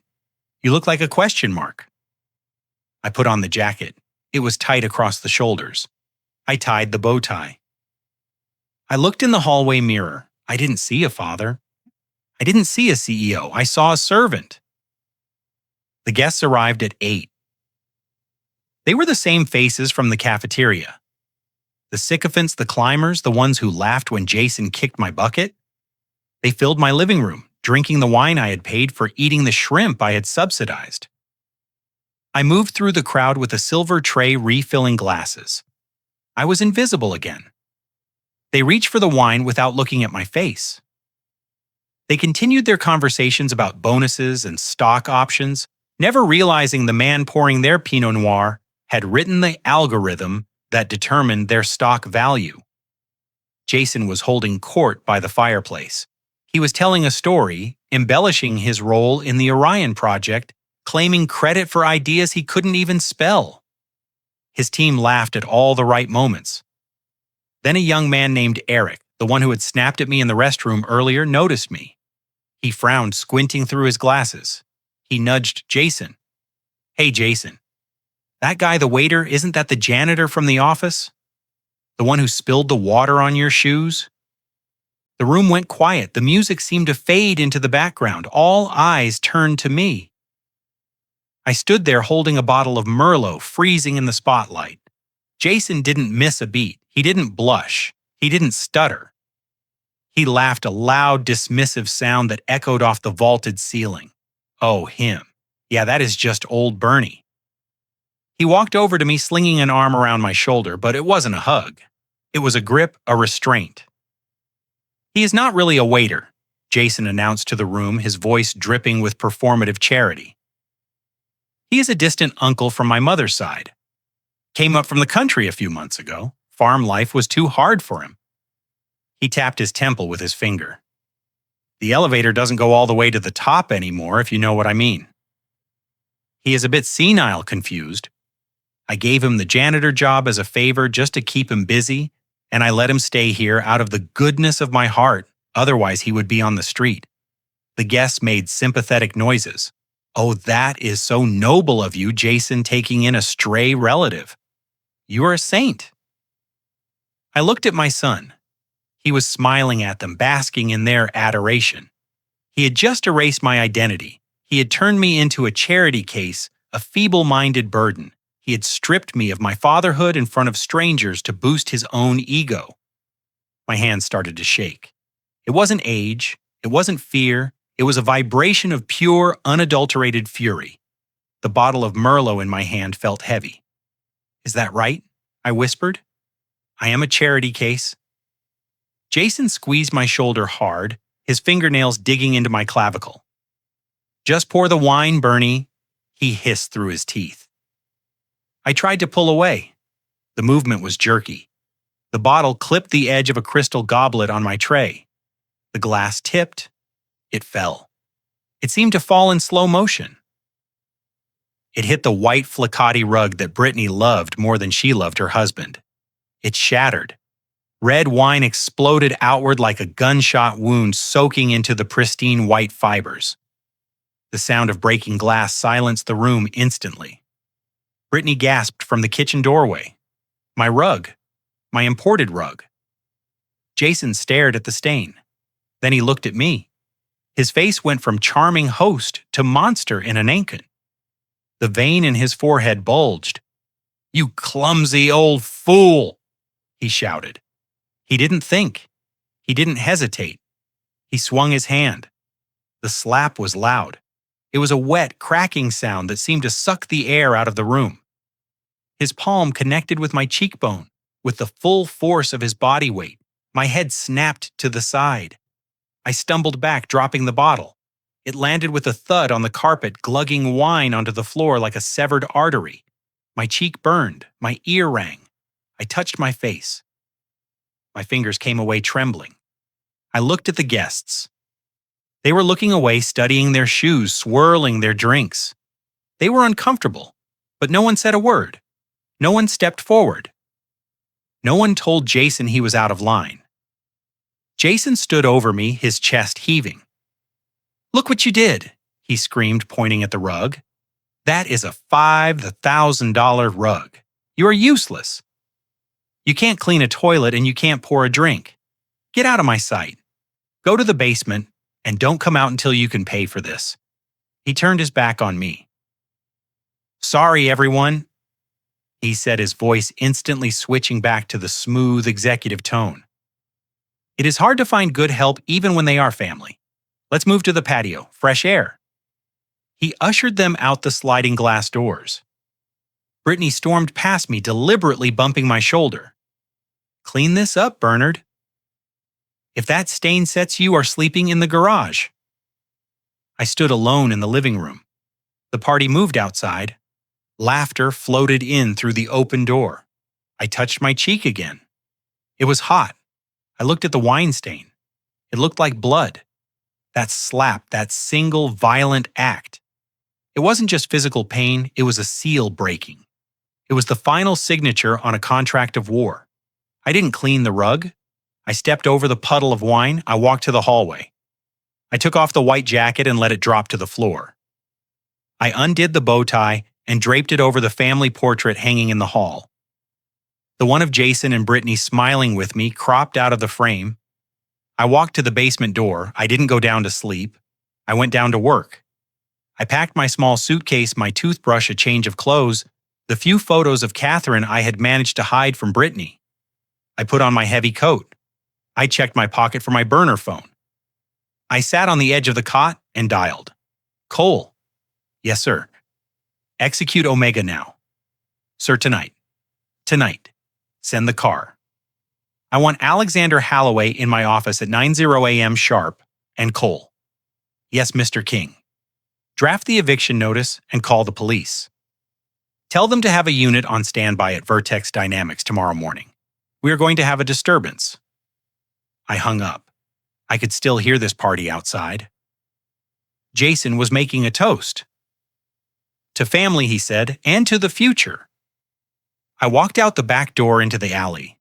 A black town car was already turning the corner, its headlights cutting through the darkness. To the future, Jason, I whispered. I got into the car. I didn't look back at the house. I didn't cry. The father who had entered that house 3 months ago was dead. The man riding in the back of the limousine was the chairman of the board, and he had a shareholders meeting to attend. The basement was quiet now. The heavy thump of the bass from the speakers upstairs had finally faded, replaced by the creaking of floorboards as the last guests stumbled out to their Ubers. I sat on the edge of my cot, the thin mattress sagging under my weight. My cheeks still throbbed with a dull, rhythmic heat where my son had struck me. I reached up and touched the skin. It felt tight foreign. It was the physical manifestation of a bond severing. I didn't cry. Tears are for grief, and I was done grieving the son I thought I had. What I felt now was a cold clarity, sharp and absolute like the edge of a diamond. The time for observation was over. The experiment had run its course, and the results were conclusive. The subject, my son, was irredeemable. I stood up and pulled my small battered suitcase from under the cot. It was the same bag I had arrived with 3 months ago, thinking I was embarking on a journey of reconciliation. I had thought living with him, seeing his struggles, helping him from the shadows, would bring us closer. Instead, it had only given me a front row seat to his moral decay. I opened the suitcase on the concrete floor. I packed methodically. I folded my 2 flannel shirts. I packed my 1 pair of dress slacks, the ones I had worn to my wife's funeral. I packed the framed photograph of Catherine that I had kept hidden behind a loose brick in the wall, terrified that Brittany would sell the frame for scrap silver. I looked at Catherine's face in the photo. She was smiling, unaware that the empire we built would one day become the weapon used to destroy our son's ego. I left the blue polyester Vertex jumpsuit hanging on a rusty nail. I wouldn't need it where I was going. I left the mop bucket in the corner. I left the half-eaten loaf of bread on the nightstand. I wanted them to come down here tomorrow and find the ghost of the man they had abused. I wanted them to see the empty space where their victim used to be. I sat back down on the cot. I didn't sleep. Sleep was impossible. My mind was racing, calculating the trajectory of the next 12 hours. I closed my eyes and visualized the boardroom at Vertex Dynamics.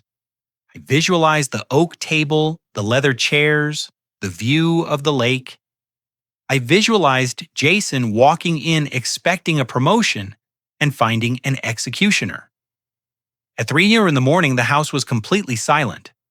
I could hear the faint hum of the refrigerator upstairs and the occasional settling groan of the foundation. I knew that foundation. I knew the contractor who poured it. I knew the bank that held the note. Jason thought he was the master of this house, but he was just a squatter living on borrowed time. I reached into my sock and pulled out the burner phone. The battery was at 12%. It was enough. I opened the secure email client. My fingers hovered over the keypad. This was it, the point of no return. Once I hit send, the machinery of the Omega protocol would grind into gear. Assets would be frozen, security teams would be mobilized, lawyers would be woken up in their penthouse apartments. I typed the address, a Halloway at vertexdynamics.corp corp. Subject, Omega. I typed the message slowly, savoring every letter. Alex, it is time. The audit is complete. The results are unacceptable. I will be at the tower tomorrow at 900 hours. Do not announce my arrival. I want the element of surprise. Bring the full termination file for Jason King. Include the HR reports on the cafeteria incident. Also have legal draft the eviction notice for the property at 42 Elm Street. Immediate effect. Prepare the board. The chairman is returning. Bernard, I pressed send. The screen showed a small spinning circle, then a check mark. Sent. I put the phone down on the mattress. I felt a strange lightness in my chest. The burden of being the helpless father was gone. I was Bernard King again. I spent the rest of the night sitting in the dark, listening to my son snore through the floorboards above me. It was a greedy, heavy sound. He was sleeping the sleep of the arrogant confident that tomorrow would bring him more power, more money, more validation. He was dreaming of the corner office. He had no idea that the man in the basement had just canceled his future. I thought about the $20 he had thrown at me. I took the bill out of my pocket and smoothed it against my knee. I placed it on the pillow of the cot. A tip for the cleaning lady, I thought, or maybe a severance package. As the first gray light of dawn began to bleed through the small basement window, I stood up. I put on my heavy wool coat and my fedora. I picked up my suitcase. I walked up the basement stairs for the last time. The door to the kitchen was unlocked. I stepped into the house. It smelled of stale wine and expensive perfume. The white flucati rug in the living room was still stained red, a jagged scar across the floor. Jason hadn't cleaned it. He had left it for me. I walked past the rug. I didn't look at the family photos on the mantel. I didn't look at the expensive electronics. I walked to the front door. I opened it and stepped out into the cool morning air. The street was quiet. A black town car was idling at the curb. Its windows tinted its engine a soft purr. The driver, a man named Stone, who had been my security chief for 20 years, stepped out and opened the rear door. "Good morning, Mr. Kingston," said his voice low and respectful. "Good morning, Stone," I replied. He took my suitcase and placed it in the trunk. I slid into the back seat. The leather was soft, smelling of cedar and polish. It was a different world from the passenger seat of Jason's Audi. "Where does Sir Stone ask, meeting my eyes in the rear view mirror?" "Vertex Tower," I said. And Stone, "Yes, sir. Take the long way. I want to drive past the bank. I want to see the doors open." Stone nodded. Understood. The car pulled away from the curb. I didn't look back at the house. I looked forward toward the city skyline rising in the distance.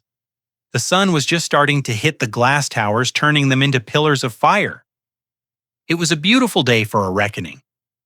The morning sun hit the glass facade of Vertex Dynamics with a blinding intensity, turning the lobby into a greenhouse of ambition and anxiety.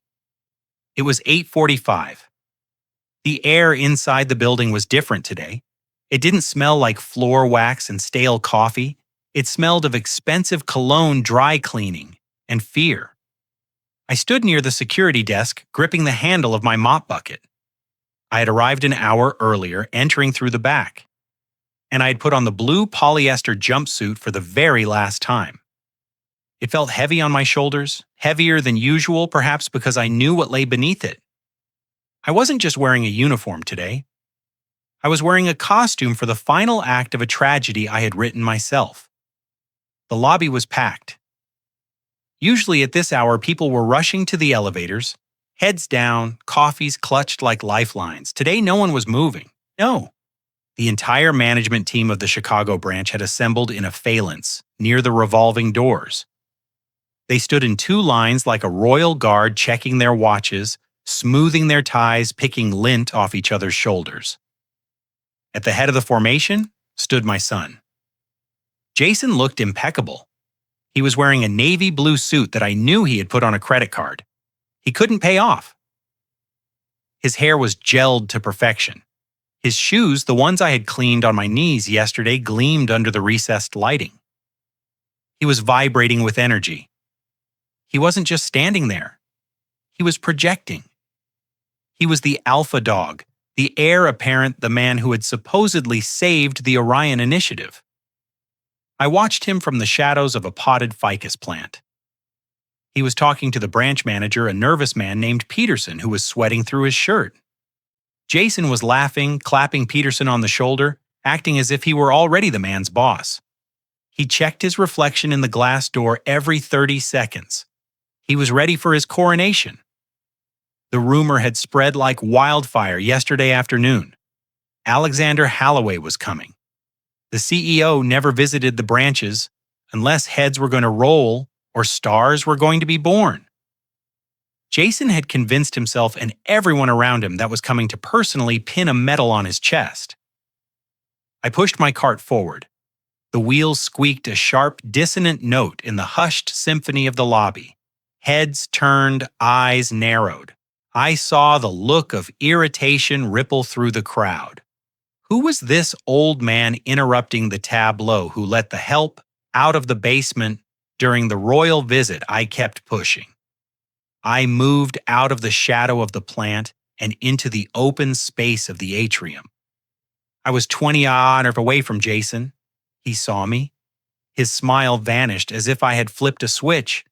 His eyes went wide, then narrowed into slits of pure, concentrated hatred. He looked at the revolving doors, terrified that Holloway would walk in at that exact second and see us in the same frame. He looked back at me. He broke rank. He marched toward me, his steps fast and aggressive. He grabbed my arm, his fingers digging into the loose fabric of my jumpsuit, pulling me toward a maintenance closet hidden behind a pillar. "What are you doing?" He hissed, his voice a low, strangled whisper. "Are you insane? Do you have a death wish?" I looked at him calmly. "I am mopping the floor, Mr. King. It is dusty. Dusty." He spat the word out. "The CEO of the company is going to be walking through those doors in 5 minutes. Alexander Holloway. Do you know who that is?" "Of course you don't. He is a god in this industry, and I am about to shake his hand. I am about to be promoted, and you are standing here like a stain on the carpet." He shoved me toward the closet door. "Get in there now." I resisted, planting my feet. "I need to finish this section," I said. Jason's face turned a violent shade of purple. He looked over his shoulder. The other executives were watching, whispering. He was losing control of the narrative. "Listen to me, you senile old fool," he snarled, leaning in so close I could smell the mints he had been chewing to mask the smell of his fear. "You are ruining the most important moment of my life. I don't want Holloway to see you. I don't want him to smell you. You look like a bum. You smell like bleach and failure. If he sees me standing next to a piece of trash like you, it reflects on me." He opened the closet door. It was dark inside, filled with buckets and brooms. "Get inside," he ordered. "Stay there. Don't make a sound. Don't breathe. If you come out before I tell you, I swear to God, I will throw you out on the street tonight. I will burn your clothes. I will leave you with nothing. Do you understand me?" Nothing? I looked at him. I saw the fear in his eyes. But it wasn't fear of losing me. It was fear of losing his image. He didn't care if I was hurt. He didn't care if I was humiliated. He only cared that I was an aesthetic problem that needed to be hidden away. I let him push me. I stumbled slightly into the threshold of the closet. "Just stay there," he hissed, "and pray I am in a good mood when I come back to let you out." He slammed the door. The latch clicked. I stood in the dark. The smell of floor wax was overpowering. I could hear his footsteps retreating, the click of his heels on the marble as he ran back to his position at the head of the line. I didn't panic. I didn't cry. I reached into the pocket of my jumpsuit and pulled out the handle of the door. It didn't lock from the outside. He hadn't checked. He was too sloppy. I waited. I counted the seconds in the dark. 1, 2, 3. Outside, a sudden hush fell over the lobby.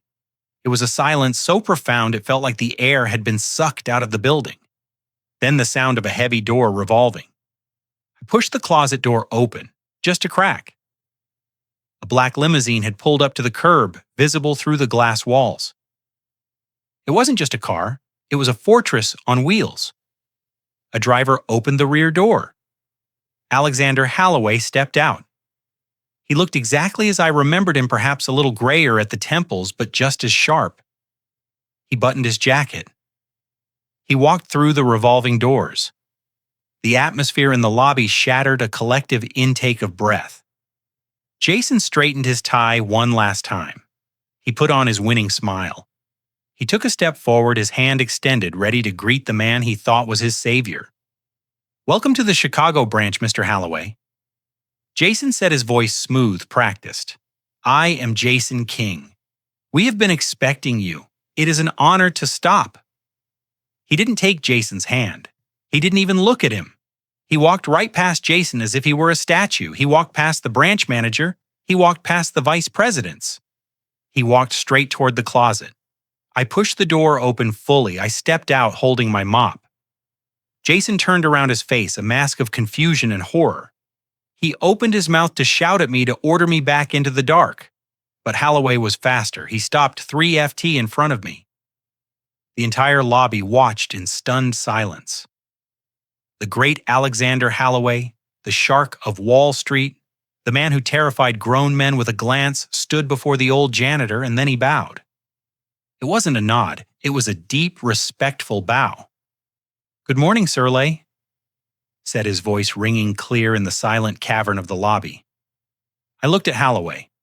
I looked at Jason. "Good morning, Alex," I said. "You are late." Jason let out a sound that was half gasp, half whimper. "S." Sir Jason stammered, stepping forward, his hands trembling. "Mr. Holloway, I think there is a mistake. This is just the cleaning staff. He is confused. He shouldn't be speaking to you." Holloway turned slowly. He looked at Jason. He looked at him with a cold curiosity, like a scientist examining a bug under a microscope. "Cleaning staff." Holloway repeated, "Yes?" Jason said, a desperate, nervous laugh bubbling up from his throat. "He is nobody, just a senile old man I hired out of pity. I told him to hide in the closet so he wouldn't bother you." Holloway's expression hardened. The temperature in the room seemed to drop 10 degrees. "You told him to hide?" Holloway asked softly. Jason nodded, thinking he was finding common ground. "Exactly. I didn't want him to embarrass the company." Holloway turned back to me. He reached out and gently took the mop from my hand. He leaned it against the wall. Then he reached for the zipper of my blue jumpsuit. "May I ask?" I nodded. Holloway pulled the zipper down. The blue polyester fell away, revealing the bespoke charcoal gray suit I was wearing underneath. It was a suit cut on Savile Row. I adjusted my silk tie. I smoothed my lapels. I wasn't the janitor anymore. Holloway took a step back. "Jason," he said, his voice echoing off the marble walls, "you seem to be under a significant misapprehension. This man is not the cleaning staff. This man is the chairman of the board. He is the founder of Vertex Dynamics, and he is the man who owns 51% of the stock that pays your salary." Jason froze. His face went white. His mouth opened, but no sound came out. He looked at me. He looked at the suit. He looked at the eyes he had seen across the dinner table for 30 years. The eyes he had dismissed as weak and old. "Dad," he whispered. I stepped forward. I didn't smile. "Hello, Mr. King," I said. I believe we have a meeting." The lobby of Vertex Dynamics had become a tableau of frozen ambition. The air conditioning hummed a low mechanical drone that seemed to be the only thing daring to move in the presence of Alexander Holloway.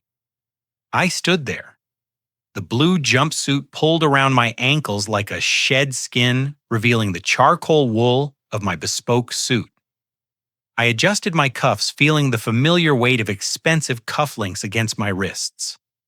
It was a sensation I had not felt in years, a tactile reminder of who I used to be and who I was about to become again. Jason stood 10 feet away. His hand was still half extended, frozen in a greeting that would never be reciprocated. He looked like a man who had stepped off a curb and found himself falling into a canyon. His eyes darted from Holloway's face to mine, his brain misfiring as it tried to reconcile two impossible realities. In his mind, I was the senile old man who slept in his basement and owed him $20. In front of his eyes, I was the man the most powerful CEO in Chicago was treating with deference. Holloway did not look at Jason. He did not look at the line of vice presidents who were sweating through their starch-stiffened shirts. He did not acknowledge the branch manager Peterson, who looked as if he might faint. Holloway only had eyes for me. He took a step back, giving me space, creating a physical sphere of respect around us that no one else dared to enter. He clasped his hands behind his back, his posture rigid, his expression grave. Mr. King Holloway said, his voice carrying to the furthest corners of the silent atrium. The board of directors has assembled in the main conference room. We have delayed the quarterly vote until your arrival. The entire executive committee is present as per your instructions regarding the Omega Protocol. We are awaiting your directive concerning the immediate restructuring of the personnel in this branch. The word restructuring hit the room like a physical blow. In the corporate world, that word meant blood. It meant layoffs. It meant the end of careers. The junior executives exchanged terrified glances. They knew that when Alexander Holloway talked about restructuring, he wasn't talking about moving desks. He was talking about executions. But Jason could not hear the threat. He could only hear the absurdity. His ego, bloated by weeks of stolen credit and false victories, simply could not accept the data his senses were providing. He took a stumbling step forward, breaking the invisible barrier had established. He laughed. It was a wet, nervous sound bubbling up from a throat constricted by panic. Sir Jason said, his voice pitching high and cracking. Mr. Holloway, I think there has been a terrible misunderstanding here. This is a prank, right? Did the guys in marketing put you up to this? Jason gestured wildly at me, his hand shaking. This man, he is not a board member. He is my father. He is a charity case. I hired him to clean the toilets because he couldn't pay his heating bill. He is confused. Sir, he has dementia. He probably stole that suit from the lost and found. You shouldn't be bowing to him. You should be calling security. Calloway turned his head slowly. He looked at Jason. It was the look a lion gives a hyena that has wandered too close to the kill. It wasn't anger. It was a cold, predatory dismissal. Mr. King Holloway said to me, ignoring Jason completely, "Shall I have security remove this obstacle so we can proceed to the elevators?" I raised a hand. No, Alex, let him speak. I want to hear it. Jason looked at me. He saw the suit. He saw the way I stood, not hunched over a mop, but upright, commanding the space. But he couldn't let go of the narrative he had built. He couldn't let go of the power he thought he held over me. Dad, stop it. Jason hissed, moving closer, his face twisted into a mask of desperate aggression. Take that suit off. You look ridiculous. You are embarrassing me in front of the CEO. Tell him who you are. Tell him you are the janitor. Tell him you are nobody. I looked at my son. I looked at the man who had kicked my mop bucket. I looked at the man who had slapped my face. I looked at the man who had thrown $20 at me as if I were a beggar. I reached up and took off the dirty baseball cap I had been wearing to hide my eyes for 3 months. I dropped it on the floor. It landed next to Jason's polished shoes. I ran a hand through my gray hair, smoothing it back. I stepped forward, closing the distance between us until I was looking down at him. "Nobody?" I asked softly. Jason flinched. He stepped back. He looked around the lobby, looking for allies, looking for someone to help him reassert his reality. But the lobby had turned against him. The security guards were standing at attention. The receptionists were staring. The vice presidents were looking at their shoes. They knew. They had figured it out. They realized that the predator in the room wasn't. It was me. "You called me a janitor, Jason?" I said, my voice rising, filling the cavernous space. "You made me scrub the floors of this building. You made me clean your shoes on my knees. You told your friends I was a senile old fool who lived off your charity." I took another step. Jason retreated, bumping into a potted plant. "You thought you were climbing a ladder," I continued. "You thought you were a genius because the numbers on your whiteboard magically fixed themselves overnight. You thought you were a leader because you could scream at your subordinates. You thought you were powerful because you could abuse an old man who had nowhere else to go." I stopped. I spread my arms, encompassing the building, the glass, the steel, the people. "You didn't know, did you? You didn't know that I poured the foundation of this tower? You didn't know that I wrote the code that runs your servers? You didn't know that I signed the checks that built your department?" Jason was shaking now. His face was the color of ash. "Dad, what are you saying?" "I am saying." I replied, my voice hard as iron, "that you are not speaking to the janitor. You are not speaking to your charity case. You are speaking to the majority shareholder of Vertex Dynamics." I pointed a finger at his chest. "I own 51% of the chair you sit in, Jason. I own 51% of the desk you put your feet on. I own 51% of the air you are breathing right now. And I have seen enough." The silence that followed was absolute. It was a vacuum. Jason looked at Holloway, begging for a denial, begging for the CEO to laugh and say it was all a joke. Holloway looked at Jason. He checked his watch. "Mr. King is correct," Holloway said dryly. "He retains controlling interest in the company. I serve at his pleasure. And apparently you do not." Jason's knees buckled. He actually stumbled, grabbing the edge of the security desk to hold himself up. The reality crashed down on him like a collapsing building. The house, the job, the money, the arrogance. It all evaporated in a single second. He looked at me, his eyes wide and wet with tears of terror. "Dad," he whispered, "please, I didn't know." I looked at him. I looked at the son I had loved, the son I had saved, the son I had lost.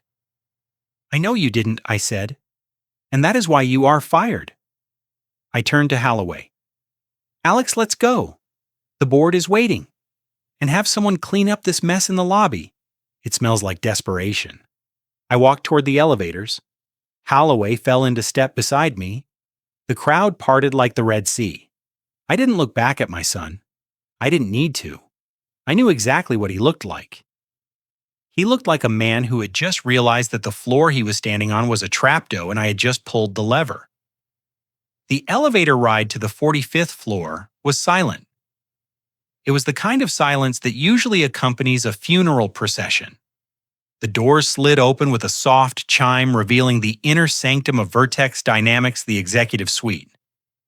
I walked out first. My stride was long and purposeful. I could feel the ghost of the janitor fading with every step, replaced by the muscle memory of the man who had built this floor plan with a pencil and a dream 3 decades ago. Alexander Holloway walked beside me, a silent sentinel. Behind us, Jason dragged his feet. I could hear his breathing. It was shallow, ragged, the sound of a man trying to inhale through a straw. He was walking to his own execution, and he knew it. We entered the CEO's office. It was a corner room with floor-to-ceiling windows that offered a panoramic view of Lake Michigan. The furniture was modern, sleek leather and chrome, but the desk was the same heavy oak slab I had bought at an auction in 1995. I walked behind it. I ran my hand along the grain of the wood. It felt cool, solid. It felt like home. I sat down in the high-backed leather chair. It groaned softly, accepting my weight. I rested my elbows on the desk and steepled my fingers. I looked at Holloway, the file Alex. Holloway placed a thick manila folder in front of me. He stood to my right, arms crossed, looking at Jason with a mixture of pity and disgust. Jason stood in front of the desk. He looked small. The arrogance that had defined him for the last 3 months had evaporated, leaving behind a terrified child in an ill-fitting suit. He was shaking. His hands were gripping the back of the guest chair as if it were the only thing keeping him upright. "Dad." Jason started, his voice cracking. "Please, this is insanity. We can talk about this." I was stressed. The pressure of the project. "You have to understand." I didn't answer. I simply opened the folder. I pulled out a tablet and placed it on the desk facing him. I tapped the screen. The video began to play. It was hide footage from cameras of 4 in the cafeteria. It showed everything. The crowded room, the yellow mop bucket, the old man in the blue jumpsuit trying to make way. And then it showed Jason. It showed the deliberate deviation in his path. It showed the kick. It showed the water splashing. It showed him standing over me, forcing me to my knees, making me shine his shoes while 300 people watched. Jason watched the screen. He went pale. He couldn't look away. In the harsh light of the office, stripped of his ego, the act looked exactly like what it was. Cruel, sadistic, weak. I paused the video on the frame where I was on my knees holding his shoe. "Is this stress, Jason?" I asked softly. "Is this how a leader handles pressure? By kicking a man who makes minimum wage, by humiliating a subordinate to make yourself feel tall?" Jason swallowed hard. I didn't know it was you. If I had known, that makes it worse, I cut him off. My voice was like a whip. If you had known it was me, you would have treated me with respect because you wanted my money. But because you thought I was a nobody, you treated me like dirt. That is the true measure of a man, Jason. How he treats the people who can do absolutely nothing for him. And you failed. You failed in a way that makes you unfit to manage a lemonade stand, let alone a division of this company. I slid the tablet aside and pulled out a stack of papers. They were stapled together, highlighted in yellow. "But cruelty is not your only sin, is it?" I asked. Jason looked at the papers. He squinted. Then his eyes widened. "I spent 3 months cleaning this building, Jason." "Do you know what people throw away?" "They throw away everything. They throw away invoices. They throw away drafts of budgets. They throw away evidence." I picked up the top sheet. "You claimed you saved the department $50,000 in vendor costs last quarter.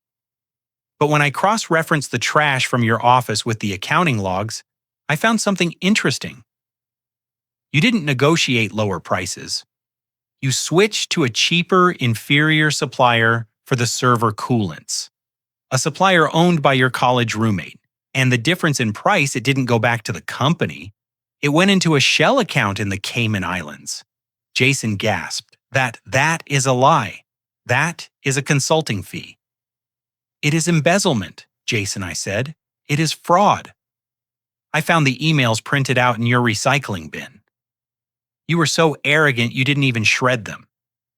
You thought no one looked at the janitor's cart. You thought the trash just disappeared. Well, I was the trash man, and I read every word. I threw the papers at him. They fluttered through the air and landed at his feet. You stole from my company. You stole from the man who gave you a job. You jeopardized the infrastructure of this firm to buy what, a new watch, a lease on a car you can't drive." Jason was crying now, fat, silent tears rolling down his cheeks. "Dad, I am sorry. I needed the money. Brittany, she spends so much. I was drowning. I just wanted to get ahead." I reached into the folder for the final document. This was the one that would hurt the most. It was a deed, a property deed for a house at 42 Elm Street. You wanted to get ahead, I repeated.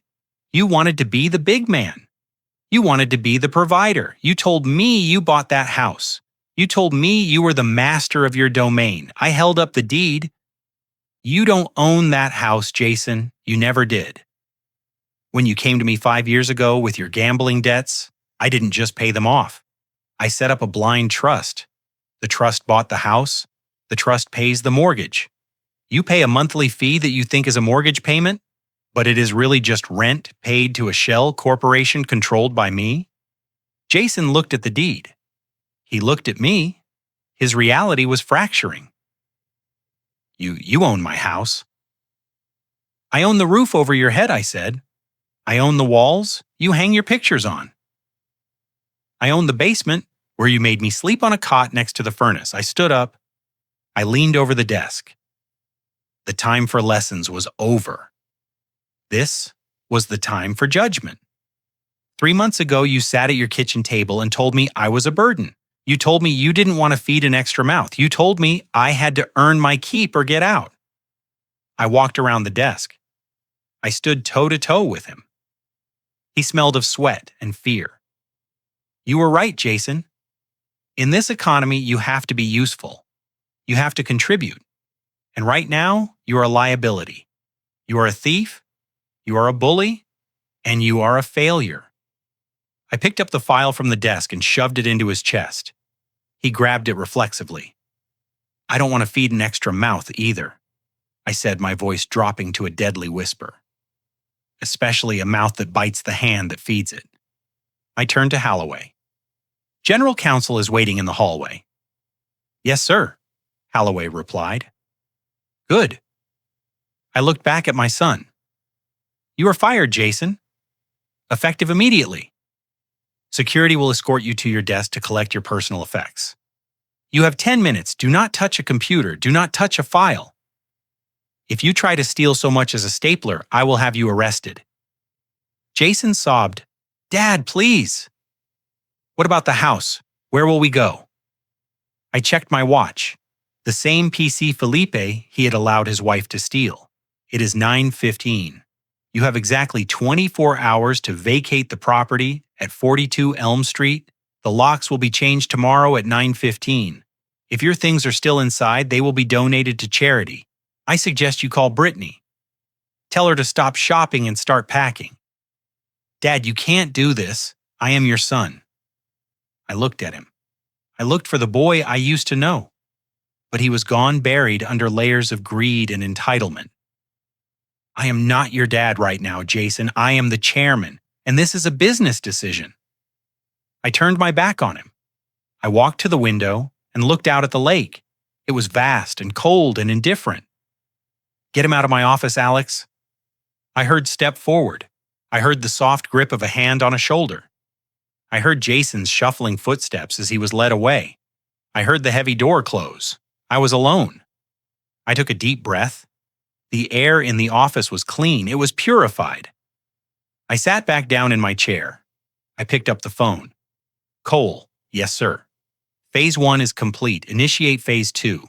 Send the police to the house. It is time to have a conversation with Brittany about a stolen watch. I hung up. I didn't feel happy. I didn't feel sad. I felt efficient. I had cleaned the toilet. Now it was time to take out the trash. The rain had started to fall in sheets by the time my town car pulled up to the curb across the street from 42 Elm Street.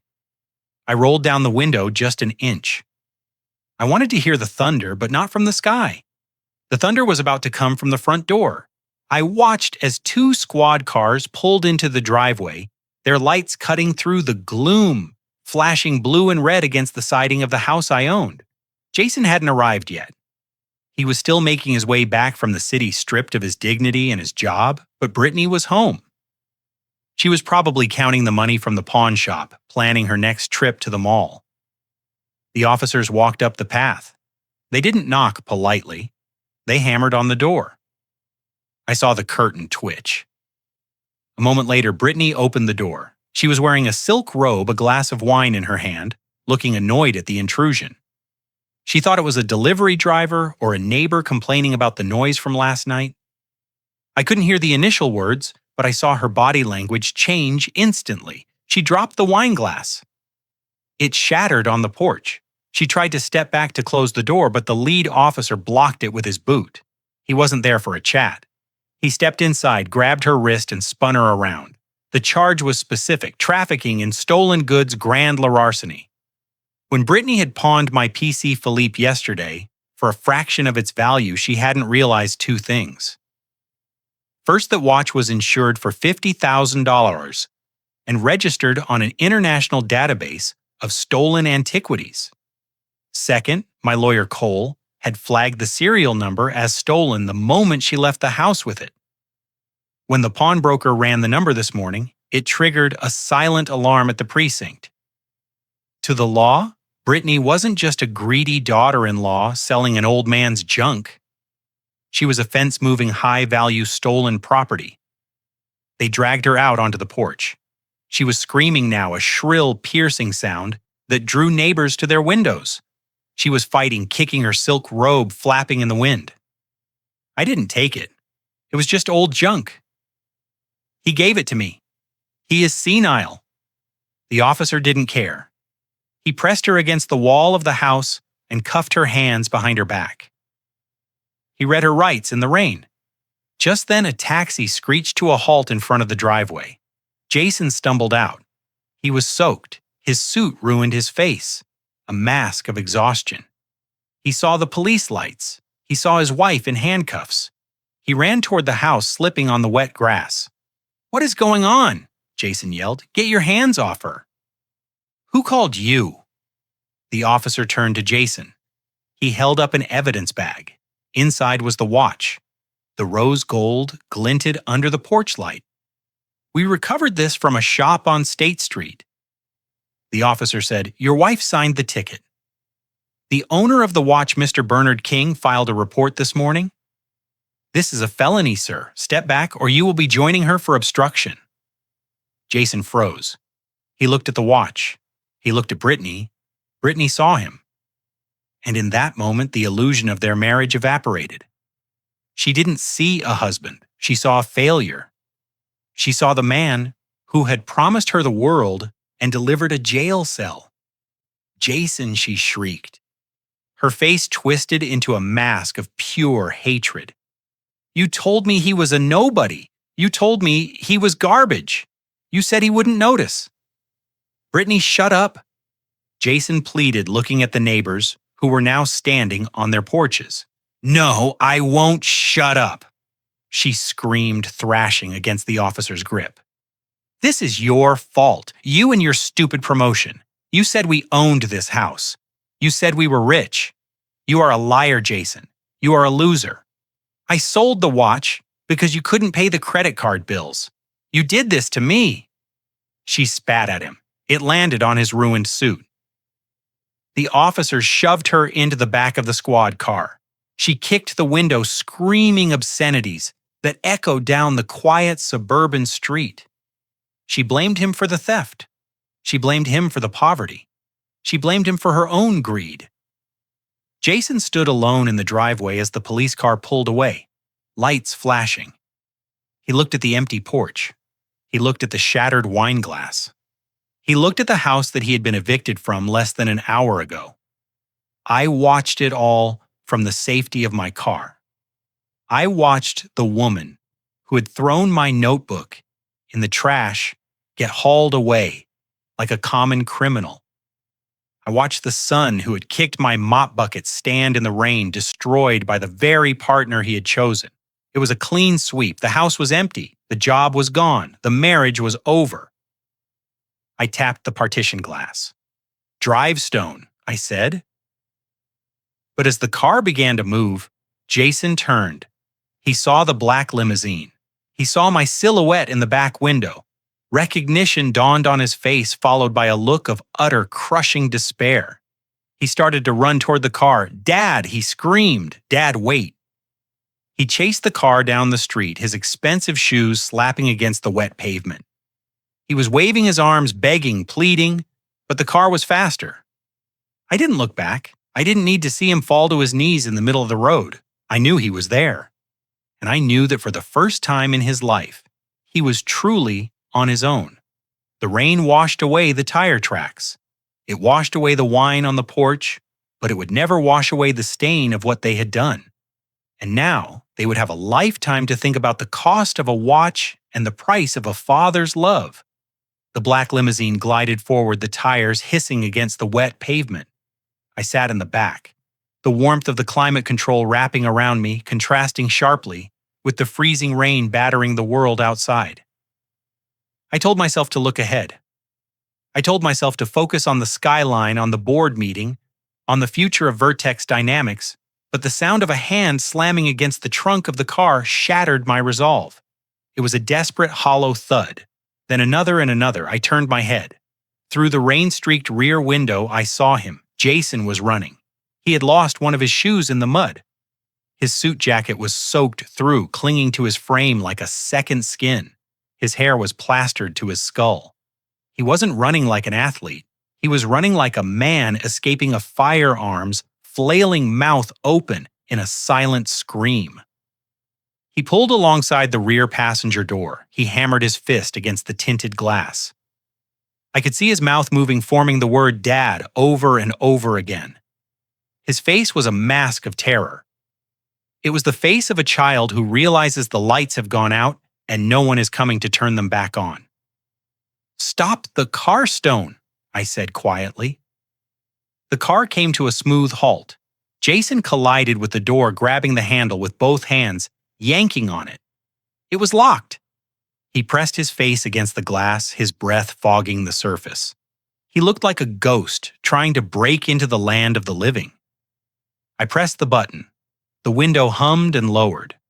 The cold air rushed in, carrying the smell of ozone wet asphalt and my son's fear. Jason gripped the top of the window frame, his knuckles white. Water dripped from his nose and chin, mixing with the tears that were flowing freely now. "Dad," he gasped, choking on the air. "Dad, let me in, please." "It is freezing. She is gone. The police took her. I am all alone out here. I have nowhere to go. You took the house. You took the job. You won. Okay, you proved your point. Now open the door." He tried to reach inside to unlock the door himself. I didn't move. I didn't flinch. I just looked at his hand. The same hand that had slapped my face.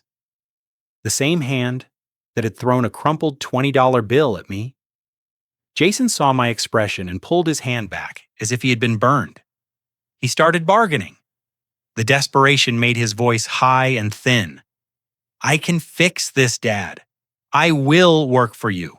I will start at the bottom. I will be the janitor. I will scrub the floors. I swear. Just don't leave me here. I don't have a wallet. I don't have a phone. I am your son. You can't just leave your son in the rain." I looked at him. I looked deep into his eyes, searching for a spark of the boy who used to build Lego castles in the living room. But that boy was gone. In his place was a stranger who defined his worth by his address and his title. He wasn't sorry for what he had done. He was sorry for what he had lost. He wasn't asking for forgiveness. He was asking for a rescue. I leaned forward slightly, bringing my face out of the shadows. "I did not take anything from you, Jason," I said, my voice low and steady, cutting through the sound of the rain. "I simply took back what was mine. You lost the rest all on your own." "No, Dad, listen." "No, you listen," I interrupted. "For 30 years, I tried to give you everything. I gave you an education. I gave you a safety net. I gave you a home, but I made a mistake. I shielded you from the one thing that builds character, struggle. I let you think the world owed you something." Jason shivered violently, his teeth chattering. "Dad, I am cold." I looked at his hands gripping the window frame. "I gave you 2 hands to work, Jason," I said. "And I gave you a heart to love. That was my job as a father. But look at what you did with them." I paused, letting the words hang in the damp air. You used your hands to strike your father. You used your hands to push me down. You used your hands to steal from the company that fed you. And you used your heart to store greed. You used it to harbor contempt for the weak. You filled it with so much arrogance, there was no room left for decency. Jason sobbed, his head dropping onto his arms. I am sorry, I am so sorry, I know you are, I said. But sorry is a word. Change is an action. And you cannot change while you are sitting in the back of a limousine paid for by someone else. You cannot learn how to stand if I am always there to catch you. I reached out and placed my hand over his on the window frame. His skin was ice cold. It was the hardest thing I have ever done, but I gently pushed his hand away from the glass. Use the rest of your life to learn how to be a human being, Jason. Start by feeding yourself. Start by earning $1 that you actually worked for. Start by understanding that dignity isn't something you buy. It is something you do. Dad and Mo don't. Goodbye, son. I pressed the button. The window began to rise. Jason grabbed at it, but the glass was relentless. It slid up, sealing the barrier between us. His voice was muffled, a distant cry in the storm. Drive, Stone. The car moved forward. I didn't look out the side window. I looked into the rearview mirror. I saw a small, dark figure standing in the middle of the wet street, illuminated by the red glow of the taillights. He grew smaller and smaller as we accelerated, shrinking until he was just a speck in the distance. And then he was gone, swallowed by the rain and the night. I sat back in the seat. The silence returned. I touched the empty seat beside me, the place where my wife should have been. I imagined her hand in mine. I imagined her telling me it was okay. A single tear rolled down my cheek. It was hot and heavy. I let it fall. I didn't wipe it away. It was the only inheritance I had left to give him. I looked forward toward the city lights that were waiting for me. I had a company to run. I had a legacy to rebuild. And somewhere out in the cold Chicago rain, my son had a life to start. For the first time, it was truly his own. As the city lights blurred past, I realized my greatest failure wasn't in business, but in fatherhood. I shielded Jason from the struggle that made me strong, thinking I was giving him a gift. Instead, I robbed him of his character. I taught him that value is something you inherit, not something you earn. True dignity isn't found in a title, a suit, or a house you didn't pay for. It is found in the calluses on your hands and the integrity in your heart. Don't build a ceiling for your children. Build a foundation, even if they have to pour the concrete themselves. Sometimes you have to let them fall so they can finally learn how to stand. Do you think I was too harsh on my son? Or was this the only way to save him? Let me know your thoughts in the comments, and don't forget to like and subscribe for more stories of justice served.